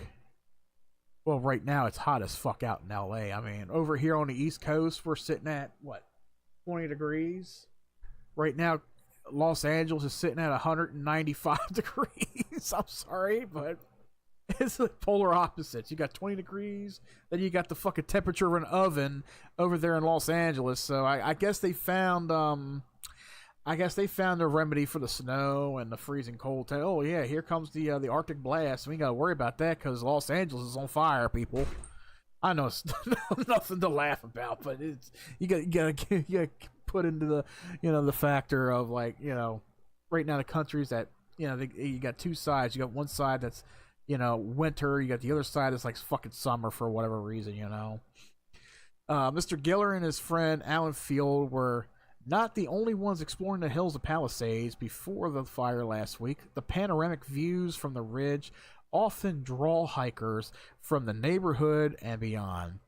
During their walk that day, Mr. Fells said they saw a few people sitting at Skull Rock, and one of us even said, "I hope they're not smoking or anything with these winds. I hope they're not smoking, We know how them kids are up there with them reefers in Los Angeles. And we hope they ain't smoke. I hope they ain't dumping them doobies in the grass." Video posted on social media from that morning shows one group of young men sitting near Skull Rock, dressed largely in sneakers and athletic shorts, one carrying a portable speaker. Clips posted by one member of the group began with the men running along the trail next to the rock, with a faint cloud of smoke coming from the hillside above them. The men still running express alarm about smelling smoke and then seeing a fire moving quickly toward them. I was going to say, if they were going to sit there and blame these guys for doing that, like these are just some fucking guys just out, just exploring, they're having fun, they're on a hiking trail and shit, Another clip shows the same men a few minutes later looking back at the fire continue to grow and the smoke billowed into the sky. Dude, that's right, we were standing, one said. We were literally right there. The man who posted the video initially agreed to speak with the Times, but then stopped responding to the messages. His account on X apparently appears to have been removed. Really? You don't say. The one guy that was there, that was a early on witness to the fires, his Twitter account was removed. There is no indication at this point that any of the men were responsible for starting a fire. The videos do not show them smoking. So there's something oddly suspicious about that. When the latest fire began to spread on January 7th, nearby residents watched in horror as it took hold in the parched grasslands and then jumped down the hillside, stoked by the rising winds. They called 911 and packed evacuation supplies in case they needed to flee. By then, around 10:30 a.m., the flames were towering over the landscape, according to photos from one resident. Just a half hour later, the fire had already sped down much of the hillside toward houses below. Fire crews rushed to the scene by the ground and air, and one firefighter reported to dispatchers that the blaze had just started below the old burn scar from the New Year's blaze. Yeah, I think I said it right, and might reach nearby houses within minutes. It is pushing directly toward Palisades, he said on the radio. This thing is going to make a good run. At least one lawyer investigating the fire was looking at whether a downed utility line could have sparked it, since power lines run north and south along much of the Temescal Ridge Trail. California has a long history of catastrophic blazes caused by downed power lines, and early images from the other deadly fire that began last week in Los Angeles area, the Eaton Fire, shows flames roaring below electrical transmission lines. So they have a fucking severe issue with downed power lines out there in LA, it seems like. Like, no wonder the fucking insurance companies and agencies abandoned California, but we'll get into that a little bit later. It seems like reading this article, you learn a little bit more and more about what truly happened. Like, okay, they're talking about downed power lines. So it seems like they have such a case where it just seems to regularly happen in a consistency, sort of. Downed power lines. Like, why? Why don't they have anybody out there repairing them or even replacing them? Along the trail near where the Palisades fire began, the Times have found bits of power line debris, including what appeared to be parts of a lightning arrestor device. But the nearest overhead power line was about a third of the mile north.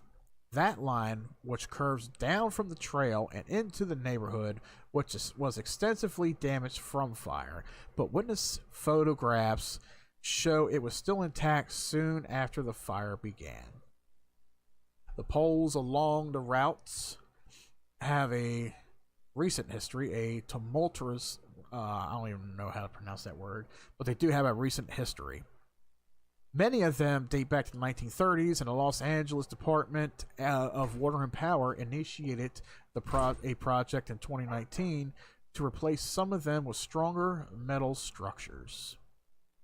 The project stalled after environmental regulators say the department had damaged 183 small bushes known as Broughton's milk vetch. Milk vetch? Ugh. Oh, it's an endangered species. Oh, okay. And of course, you got environmental regulators. So yeah, here we go. And it's going to probably lead up to the fucking climate change hoaxers. The department agreed in 2020 to pay a fine and won approval to resume work, saying the project was essential in regards to wildfire mitigation plan. But the project does not appear to have proceeded.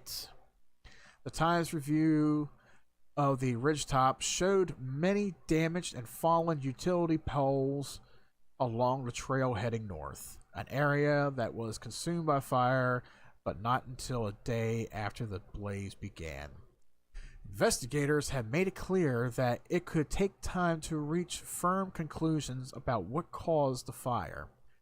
The United States Bureau of Alcohol, Tobacco, Firearms, Explosives, which is taking the lead, took more than a year to report conclusions about the Maui fire. We are looking at every angle. Dominic Choi. Yeah, Dominic Choi. I can't pronounce words today. The assistant Los Angeles police chief said on Monday about the fires burning across the region. He said that arson had not been ruled out of any of them. In case of the Palisades fire, he added, there has been no definitive determination that it is arson. For now, the entire area around the investigation site is eerily empty. The neighborhoods near the trail are evacuated and dozens of homes were leveled. The only signs of life there are a few fire trucks and occasional police patrols.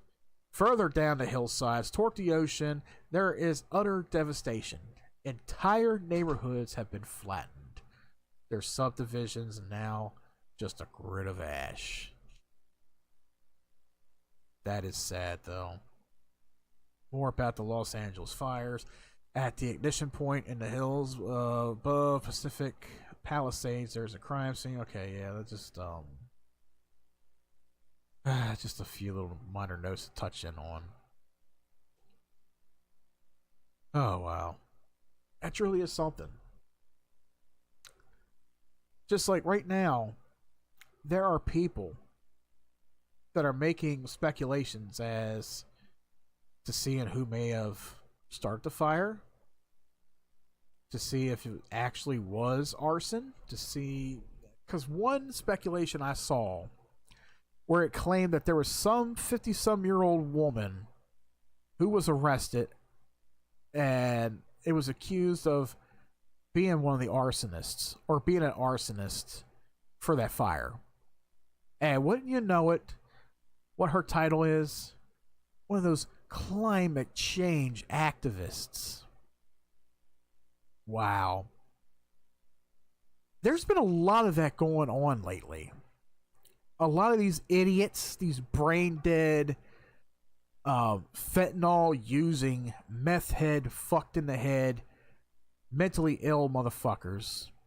You know, the ones that still sit out in the middle of the fucking road and block traffic and say, climate change, stop driving, climate change, drive an explosive battery that will explode at 100,000 miles into its life cycle. Yeah, drive an electric vehicle that will blow up. Drive a Cybertruck that'll blow up instantly. Drive one of those. Climate change. Yeah, you know the motherfuckers that, you know what?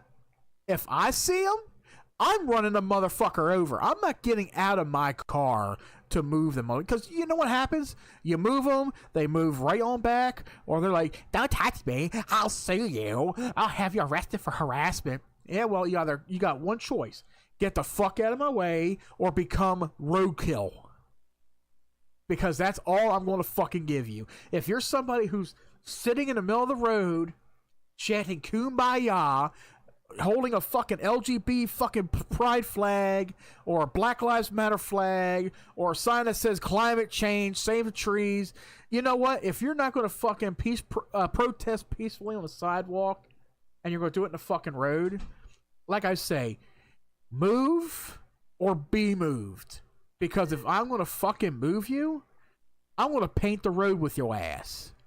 That's how I feel about these motherfuckers. But yeah, it's apparent that maybe one of those was the fucking responsible one for the Palisades fire.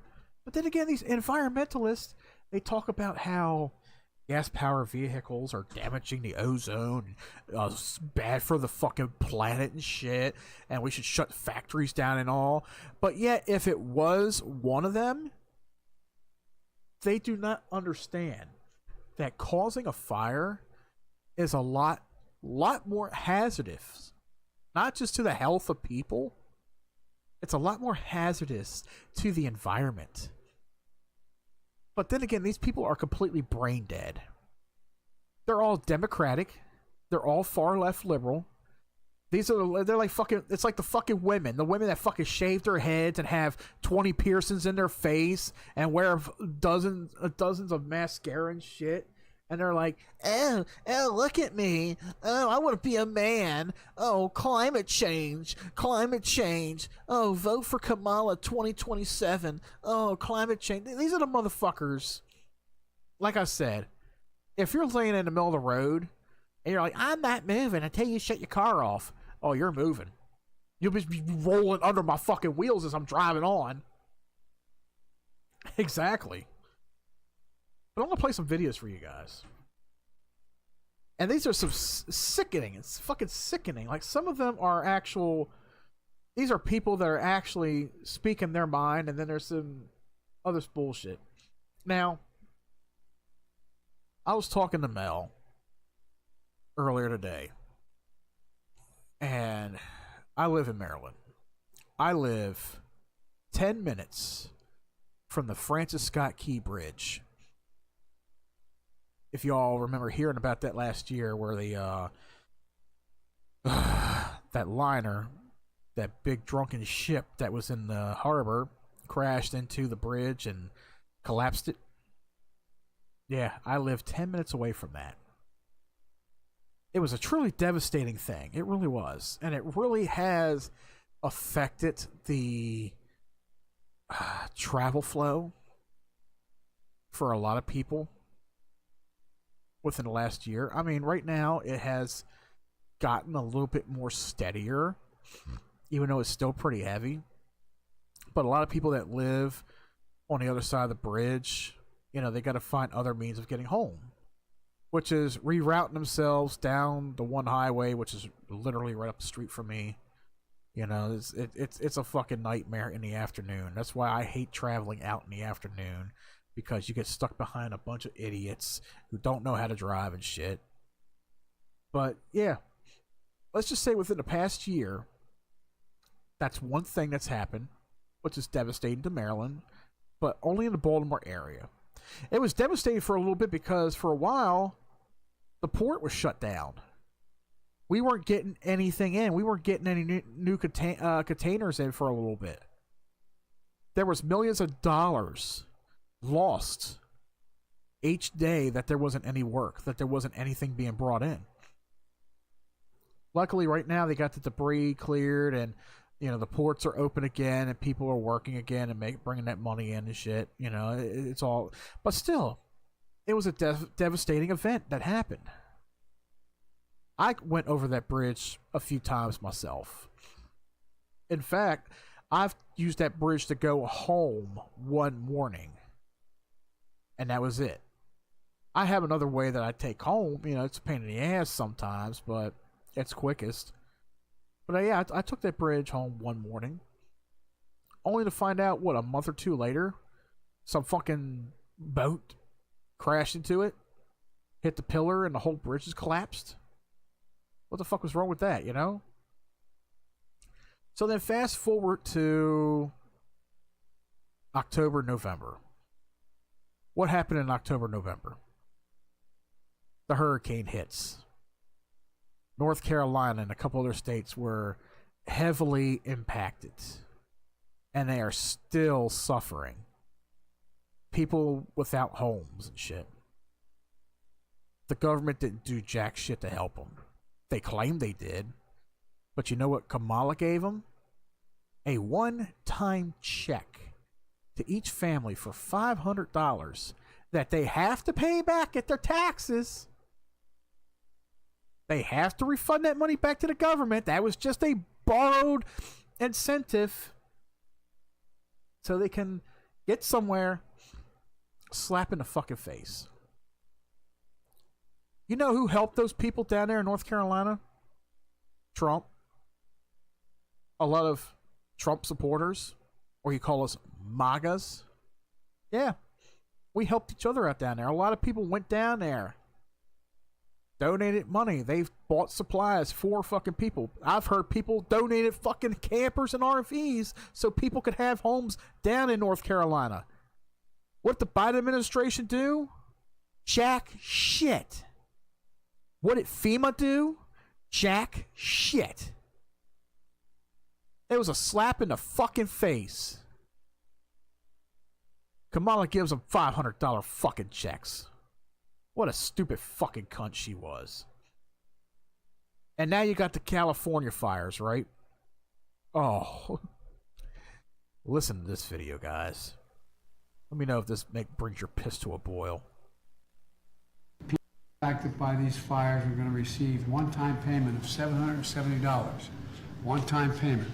So they can quickly purchase things like water, baby formula, and prescriptions. So far, nearly 6,000 survivors have registered to do just that.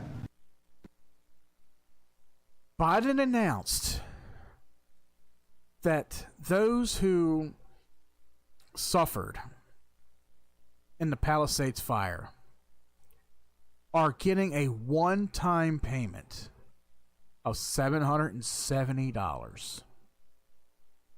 To do what with it? What's it going to get them? Because of this dickwad's inflation, his inexcusable inflation, his reason for everything. People get $770 one-time fucking payments. All the meanwhile, another $500 million of our fucking money goes over to the Ukraine. Yeah, people. California's on fire. Biden's giving them $770 one-time checks so they can get their medicine, their water, their food. But the people of Ukraine, they need our money a hell of a lot more. The Ukraine needs our fucking money to be able to fight back against Russia. They need to be able to fight back, yes. The Ukraine is important. Fuck the people of California. Fuck the people of North Carolina. They'll get one-time checks. And that's it. But the Ukraine, Ukraine needs our money. Yeah. This living corpse, this piece of twisted ass fudge crusted piece of shit, this, which should have been a fucking sperm on the wall 80 years ago, comes out and disgustingly says this. People impacted by these fires are going to receive one-time payment of $770. One-time payment. Fuck you, you piece of fucking dog shit. Thank God you're out of office in 6 days. It's because of fuckers like this is why we need to bring back public fucking hangings. It's because of people like Biden, Pelosi, Kamala Harris, AOC, Gavin Newsom, any other fucking Democrat that's a piece of dog shit. They're the reasons why we need public hangings for their fucking crimes. And it would be best suited in front of the state capitol. You know, where the fucking whole January 6th bullshit was set up. That's what needs to happen. We need nooses for all them motherfuckers. They need to be set up. No last words. kick out the fucking footstool, and watch them dangle there. They don't need jail time. I wouldn't give them a fucking paycheck. Fuck their families, too. That's where I'm at with it. Fuck their families, too. But all these motherfuckers involved in all this dirty shit, fuck jail time. Fuck prison sentences. There needs to be a public hanging for these motherfuckers and their goddamn crimes against humanity, crimes against and toward the American people and anybody else around the world. It's a goddamn shame. And let me tell you, I am so fucking ashamed of all the American fucking people that still support this piece of ungodly fucking piece of gorilla shit. If you are one of them that voted for this or Harris, if you are one of them who still support this shit, I hope you get your karma. I hope you do. I hope somebody jumps you in a fucking alley and gives you a fucking beating of a lifetime. Because people like you are the reason we had the last 4 years the way they were.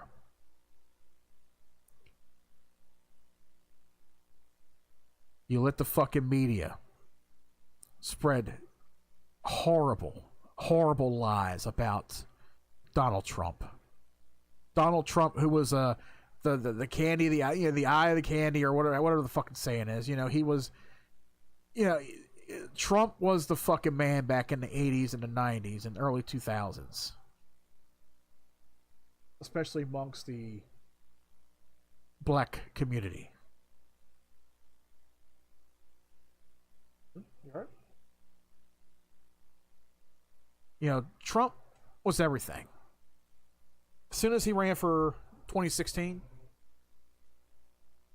he was immediately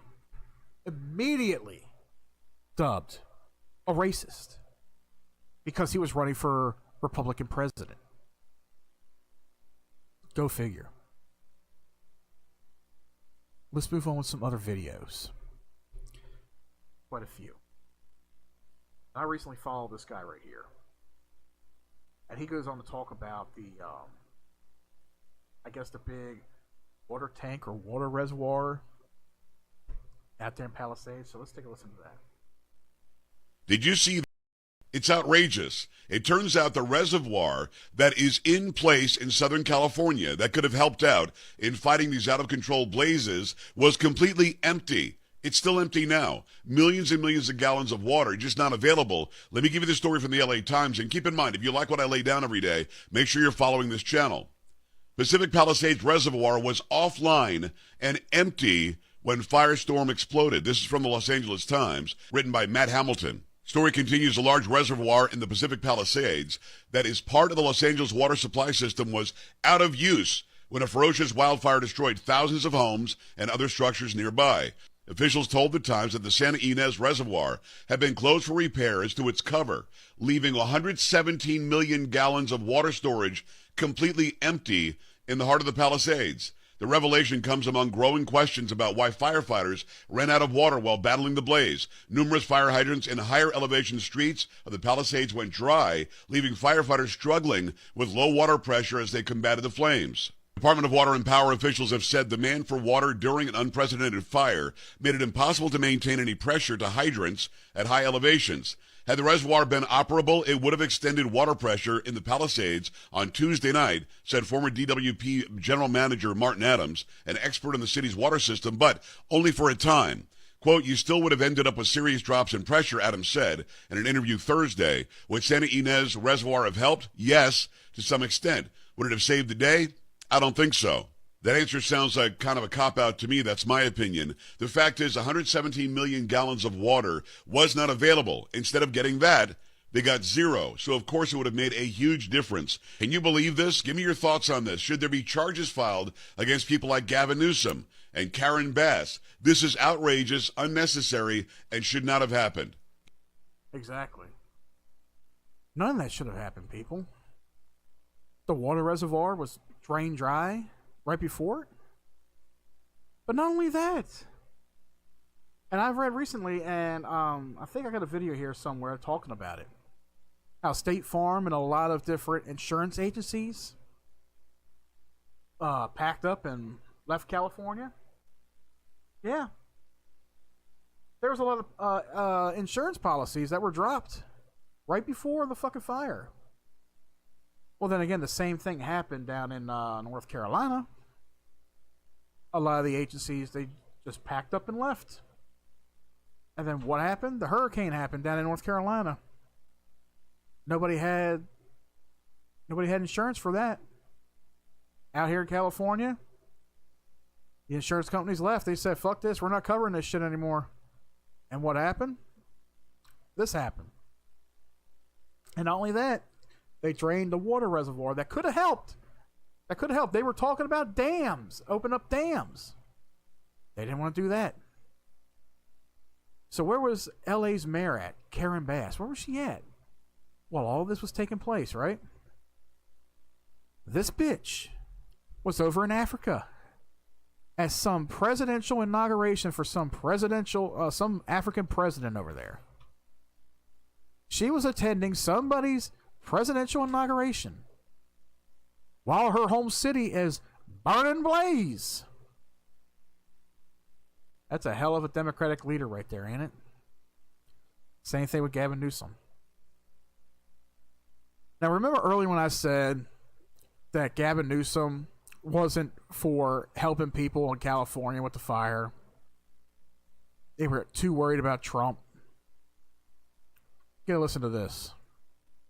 So let me get this straight. While large chunks of Southern California are literally burnt to a crisp, people are losing their homes in an instant. Their entire livelihoods gone. Everything that they have known is no more. And yet we have Gavin Newsom over here asking the government for $50 million in order to do what? To help the people of the state that he helped burn down?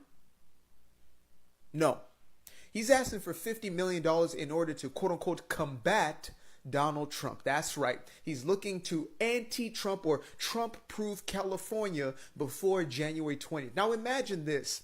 The American people have spoken. We want the change that this man has promised. This man right here, DJT, aka Donald Django Trump, because this is a free man we're dealing with here today, folks.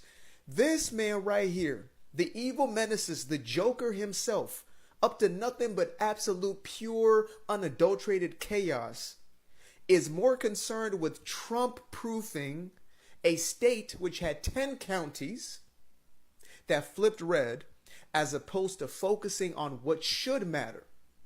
Again, I've said it once and I'll say it a million more times. These people show you exactly who they are time and time again. If you do not believe them, folks, you will continue to get the very same result and worse. Probably, likely, and definitely worse. Exactly. And guys, these videos that I'm playing, they're all on TikTok.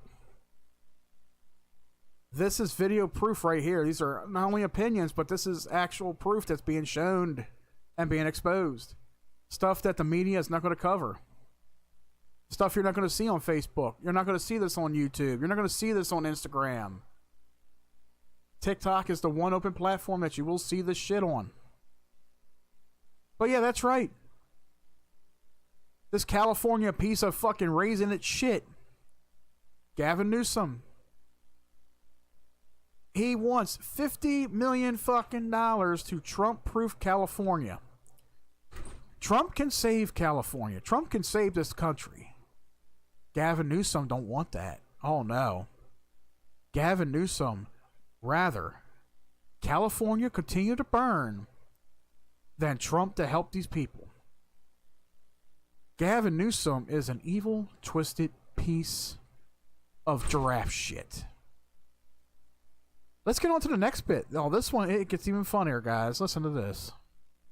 So California is getting 100% federal funding for 180 days to help with the fire, but the people in North Carolina for 4 months haven't been able to get any help or get very much help. I find it absolutely infuriating. Since day one, this administration has tried to pick the winners and losers. And my friends and family in North Carolina are put in second place to people in California. And no disrespect to the people in California, they should get the help too. But why isn't North Carolina getting any help? Why isn't Tennessee getting any help? People donated RVs for these people to live into. The Amish came down and built tiny homes for them to live in. The miners in West Virginia came down and voluntarily built roads for them. But the federal government is MIA. And the people in California had to know this was coming. The insurance companies were pulling out. The insurance companies said that there's no way that we can be here and be profitable. And they pulled out. The people had to know something was up. Exactly. You wonder if Zuckerberg is really going to bring free speech back to Facebook. I don't think he will. Look at Twitter. Elon bought out Twitter, and people still get flagged on there from time to time. So I know Zuckerberg, he might. I mean, supposedly he opened up on Joe Rogan about certain things that they told him to do, or they asked him to do, or paid him off to do when it came to, you know, implementing a system that flagged people for sharing certain pieces of information and quoting it as misinformation. But we shall see. Yeah, Biden cares more about his Hollywood celebrity donors than Appalachia. Yeah. But yeah, as you said right there, they say, oh, California's getting 100% aid for 180 days. Well, let's see. What was that one part of that aid that they're getting? Let's play that again. People impacted by these fires are going to receive one-time payment of $770. That's right. Is that part of the federal aid, Biden? Where people affected by the fire are going to receive a one-time payment of $770? Is that part of the 100% federal aid that you're going to be supplying to them? Meanwhile, Ukraine is $500 million richer? Okay. Yeah, I'll see. But yeah, there was no federal aid given to North Carolina or any other states that were affected by the hurricane just last year. Yeah, 771. Yeah, it's a joke, man. It's a slap in the face. That's almost as laughable as the $500 one checks that Kamala Harris told the North Carolina victims of the hurricane. You're all going to get a one-time check of $500, but you got to pay it back. Yeah. Greedy ass, petty fucking Democrats. Pieces of dog shit. Federal aid to fucking California. All these goddamn celebrities that live out in California. Motherfuckers make movies every goddamn year. They bank fucking millions of dollars. And you know what's even more funnier, Hoyt? Some of these motherfuckers are asking people to donate and help out. They're asking the poor to donate and help out. Tom Hanks is probably sitting on $2 billion right now. Who knows? I don't know his net worth, and I don't even fucking bother to look it up, but let's just say Tom Hanks is sitting on $2 billion, all right? $2 billion. Why can't that old son of a bitch break open his fucking wallet and donate half of his fucking paycheck? Why can't he donate half of that? Why can't people like Dwayne "The Rock" Johnson, Hollywood's #1 action star, why can't he bust his wallet open? All these celebrities, all this fucking money, could have fucking donated something. Could have did something. They're holding on to their fucking money. But they want people like you and me to donate to the cause. And Jimmy Kimmel is going to lick the Democrats nuts. Oh, he has been doing that, man. I don't even watch Jimmy Kimmel.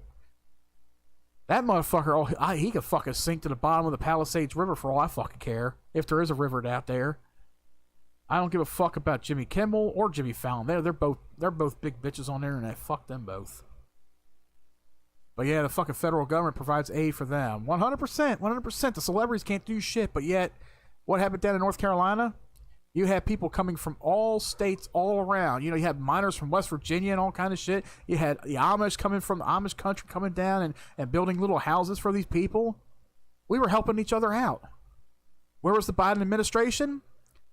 Over in D.C., worrying about what's going to happen January 20th when Trump gets in office. Oh, my fucking God. Here's another one. This one's from Fox News. When do you get a load of this one? We're witnessing the collapse of liberal society. Everything's on fire, falling apart at the same time because of stupidity, corruption, and radical priorities. Reservoirs are bone dry, but California Democrats are spending millions on DEI, migrants, and drug addicts. Now, Primetime tried to save California. Yes. Remember the last couple You heard that right. DEI and drug addicts. What the hell is DEI? Well, I know what DEI is. It's a fucking acronym created by fucking retards. It's fucking racial, racial and all that fucking shit, and equality toward fucking people. But it's still something made up by the Democrats. Fuck your DEI bullshit. Years, we finally threw up our hands and said, we can't save it if they don't want to be saved.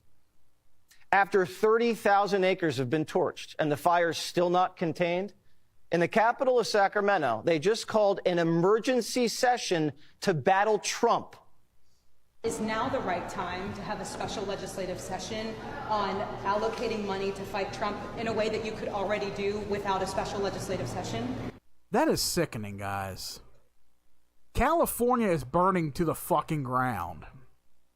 You watch Waters, Hannity, and all every morning. I haven't listened to Hannity in years, but I am a fan of Hannity and Mark Levin. I used to listen to Rush Limbaugh also.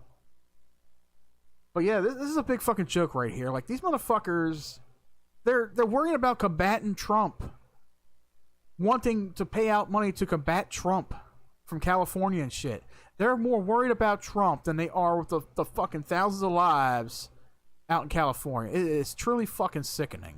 So I'm here to address these wildfires. This is a historic wildfire. This is a historic event. These wildfires, as I mentioned, are going to be quite possibly some of the worst wildfires and disasters in the state. While people are trying to understand what's going on, and you can see this poor guy. He's trying to get a press conference going about the importance of this wildfire and how to contain it. But these motherfuckers over here, these reporters, all they're worried about is Trump. That's all they're fucking worried about is fucking Trump. I look at every last one of these motherfuckers. I would say, you know what? Pack your goddamn shit. Quit your job. Get the fuck out of the country. You're so worried about fucking Trump. Move over to a goddamn cave over in fucking Afghanistan somewhere, Yeah, worry about your own cities and states, you pieces of donkey shit. Yeah, exactly. There you go, man. These motherfuckers are so worried about what Trump is going to do when he hits office January 20th. Like, pack your fucking bag, fly to Iran, find a cave, and live in that motherfucker for the next 4 to fucking 10 years or whatever, Just stay the fuck away from here. you're worried about disaster relief, worried about the ability to get homeowners insurance. Your chamber gabbled into a special legislative session to prepare for Donald Trump. Again, is now the right time for that? So certainly our focus right now is Speaker Ashley. At this moment, my colleagues and I, we are acting with great urgency to ensure that we're providing much-needed relief. Liberal society's gone mad. People have been institutionalized for less. California has been... That is a bold statement. People have been institutionalized for less. Liberal society has gone mad. Yes, it has. This is what happens when the American people speak and vote for what's right for the country. This is what happens when liberals lose. They go fucking ape shit all over the place. Yeah, go to China and suck off the ching ching ling ling. Yeah. been trying for years to destroy Western civilization. Well, this is what it looks like. They finally did it. Primetime's calling for a federal takeover of California. When a state becomes this dangerous and the government becomes this reckless, where the lives of millions of American citizens are being destroyed, their homes obliterated, their infrastructure annihilated, we can't wait for a recall election. This is an issue of national security. This is a public health emergency. We know they have public health emergency powers. Remember the pandemic? Invoke them. The elected officials in California can't be trusted. They're criminally negligent. Look at what we're seeing. This is a war scene. And if anyone thinks the people who are responsible for this catastrophe are going to somehow rebuild, you're out of your mind. If they're left in charge to rebuild LA, they're going to steal the money. Nothing's going to get rebuilt. Everyone's going to get screwed. This is biblical level destruction. And the city of LA is hosting the Olympics in 4 years. There's no way we can showcase LA to the world. They want to showcase the Olympics in 4 years? That poor town, that poor state is not going to be recovered in time for any event like that. The only way you can really recover that state is if you get rid of all them Democrats out of that motherfucker. Like I said, bring back public hangings. Gavin Newsom needs to be hung. Karen Bass needs to be hung. Public fucking hangings needs to happen.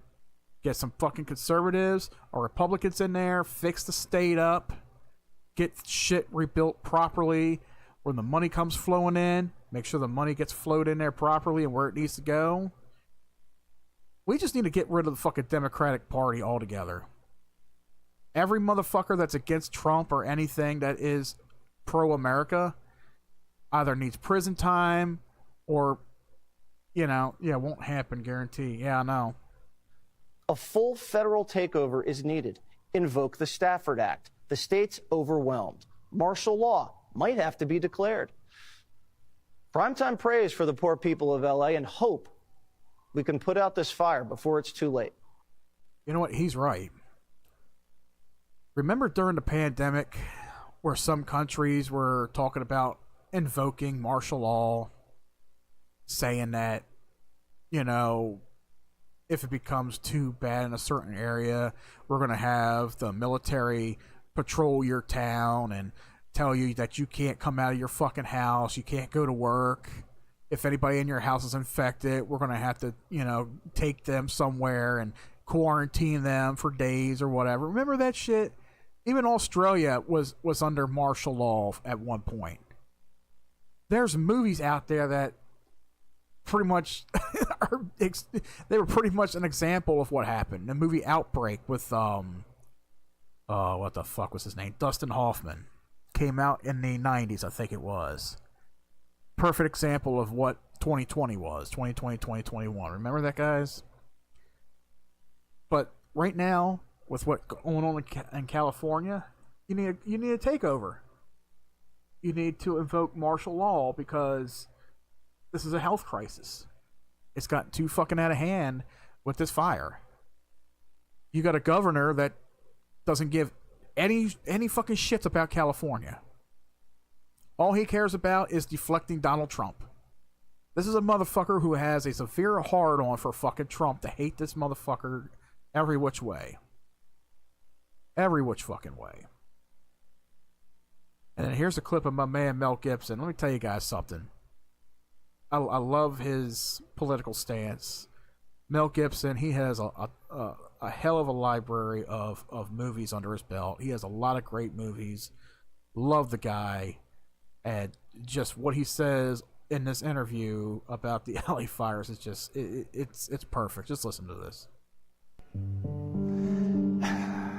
Well, I know they were messing with the water.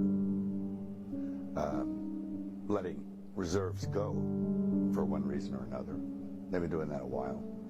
California has a lot of problems that sort of baffle the mind as far as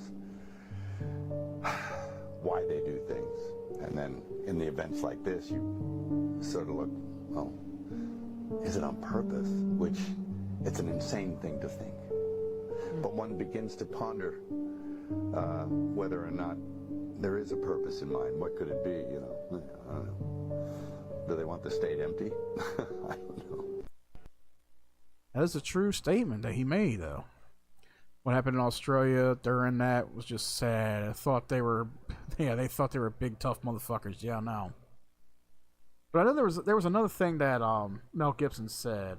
I guess they must have deleted it. But he basically said, he was like, what do I got to say to Gavin Newsom and Karen Bass about the whole thing? Spend less on hair gel. That's what he said in that interview. But that is true. That is true from what he said about the reservoirs and everything. Well, you know, I know they were messing with the water, letting reserves go for one reason or another. They've been doing that a while. California has a lot of problems that sort of baffle the mind as far as why they do things. And then in the events like this, you sort of look, well, is it on purpose? Which, it's an insane thing to think. You know what it is? When you think about it, there's a lot of things that happen out in California. Earthquakes, random fires that start, the corruption of Democrats. And some of it's like, is it on purpose? Did they do it on purpose? Did they do it for a reason? Like, why were the water reserves drained dry?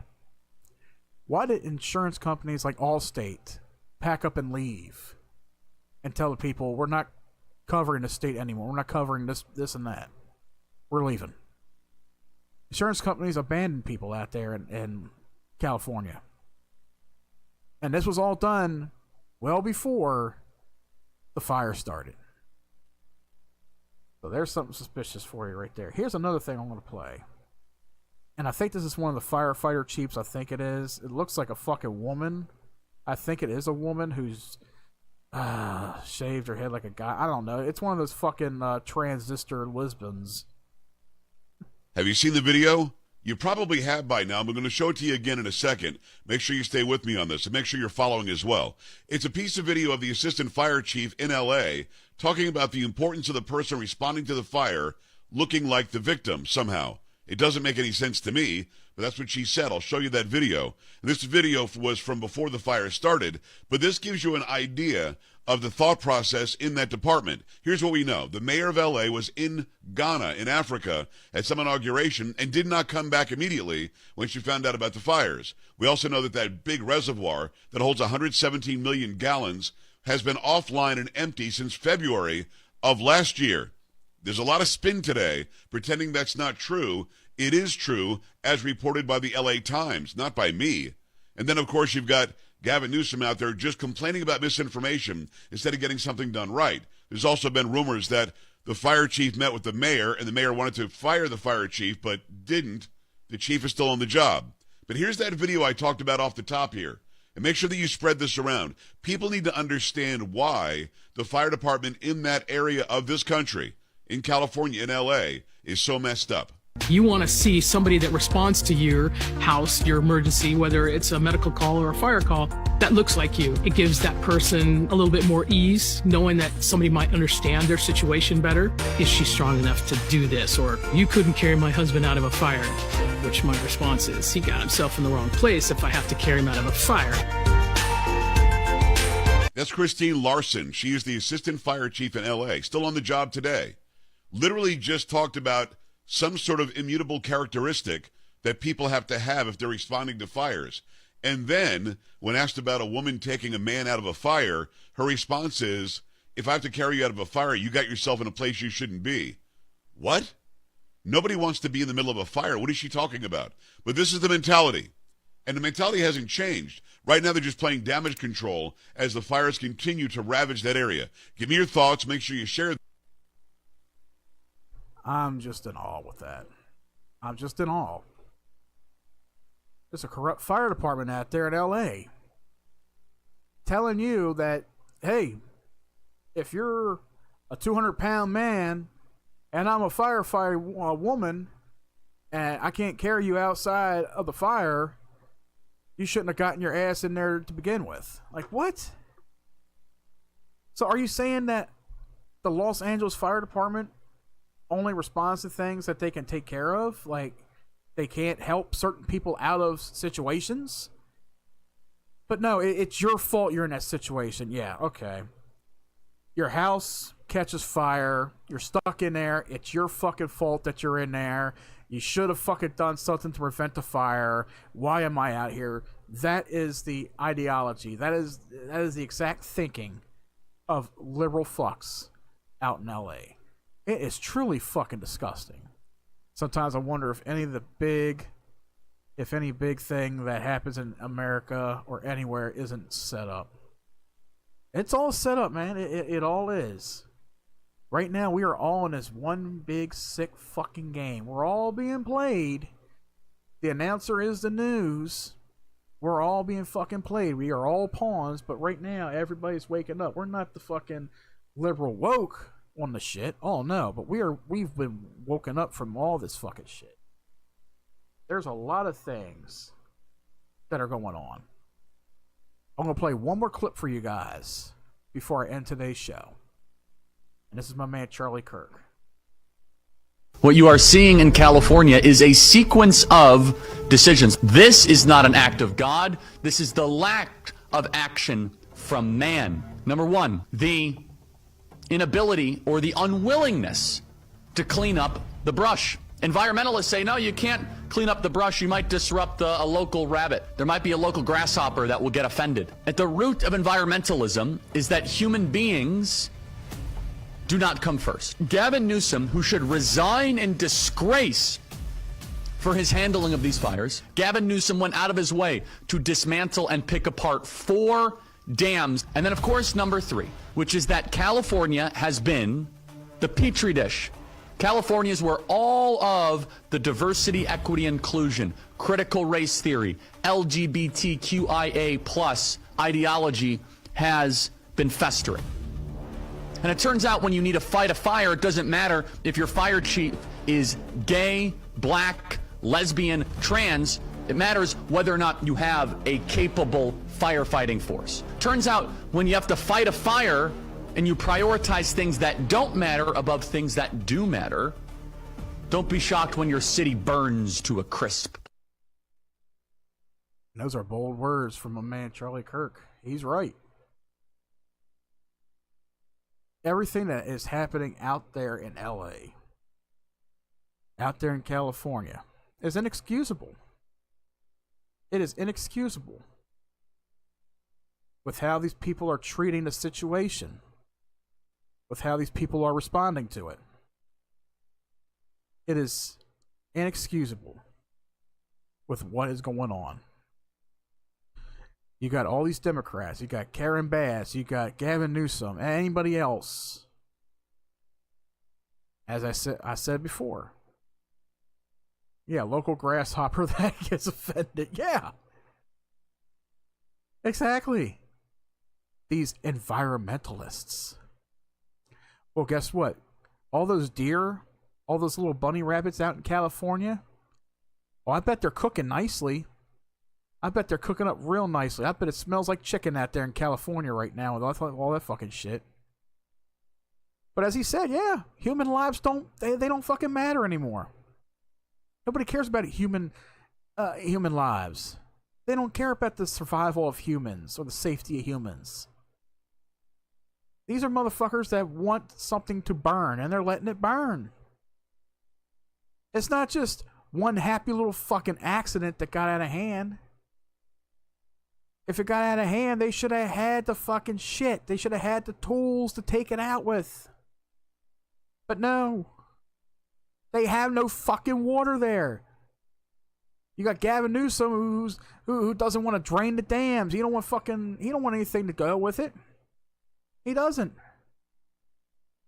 It amazes me how these Democrats think and work the way they fucking do. It really does. And just like he said toward the end of the video, like when something happens on your end, don't call for help, basically. That'd be their karma. But as of today, yep, just some dumb little fish. But as of today, guys, the fire still burns. Democrats are still ranting, raging, raving over the fact that Donald Trump will be in office come January 20th. And they'll be continuing that rant and rave all the way up until when he retires from that office. Like, what are they afraid of?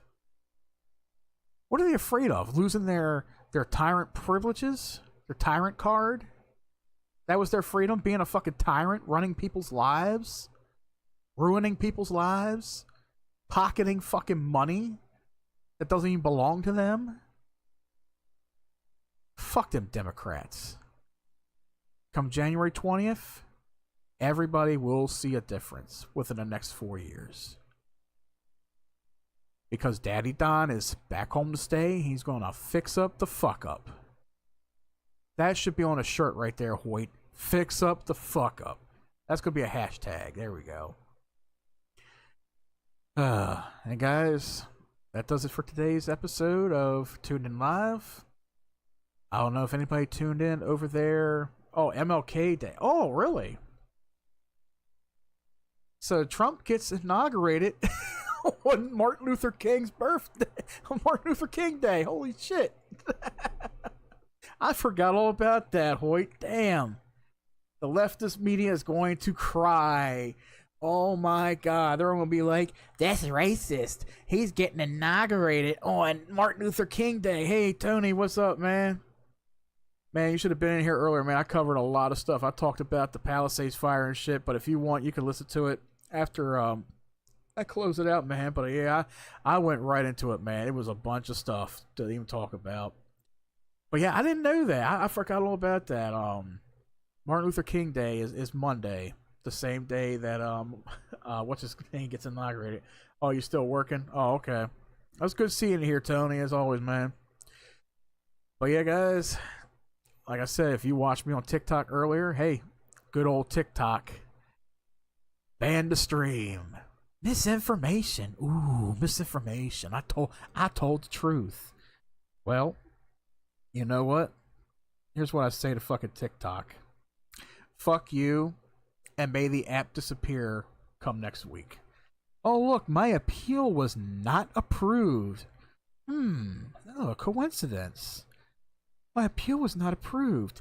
I lost my live access until January 21st. What a coincidence. Because TikTok will be fucking gone by then. Come January 19th, January 20th, as I read earlier, guys, TikTok will be nothing but an empty shell. So if you try to load any videos on there, if you try to load it up, try to upload anything, it's gone. And you know what? Good fucking riddance. Because somewhere, you're going to take a step outside your door, and you're going to hear the faint cries of 1,000, maybe 1 million kids crying because their TikTok app will not load. Their favorite videos on TikTok, they're gone. The app will refuse to load. They won't be able to upload their little videos. I'm going to have to console my kids and say, it's okay. Just use YouTube. It'll be alright. But like I said, come January 20th, when that app is done, just do me a favor, guys. Just stick your head outside the door and listen for the faint cries of people. The faint cries of people. No! I thought Donald was going to... I thought he was going to save it. Yep. Fuck TikTok. Rest in piss. Exactly. I just find that funny that they revoked my fucking live access to the 21st. Like, oh, it's going to be after the trial. Okay, well, your trial is you're done for. So it might as well just stay dead. So it is what it is. Fuck it. But anyway, guys, thank you all for listening. Thank you all for coming out and watching the stream on Rumble, Kick, Twitch, and YouTube. And to you, TikTok, you can go fuck yourself. And guys, thank you so much for your support. Thank you for subbing. Thank you for liking. Thank you for following. And until next time, guys, stay tuned in. What we do here is go back.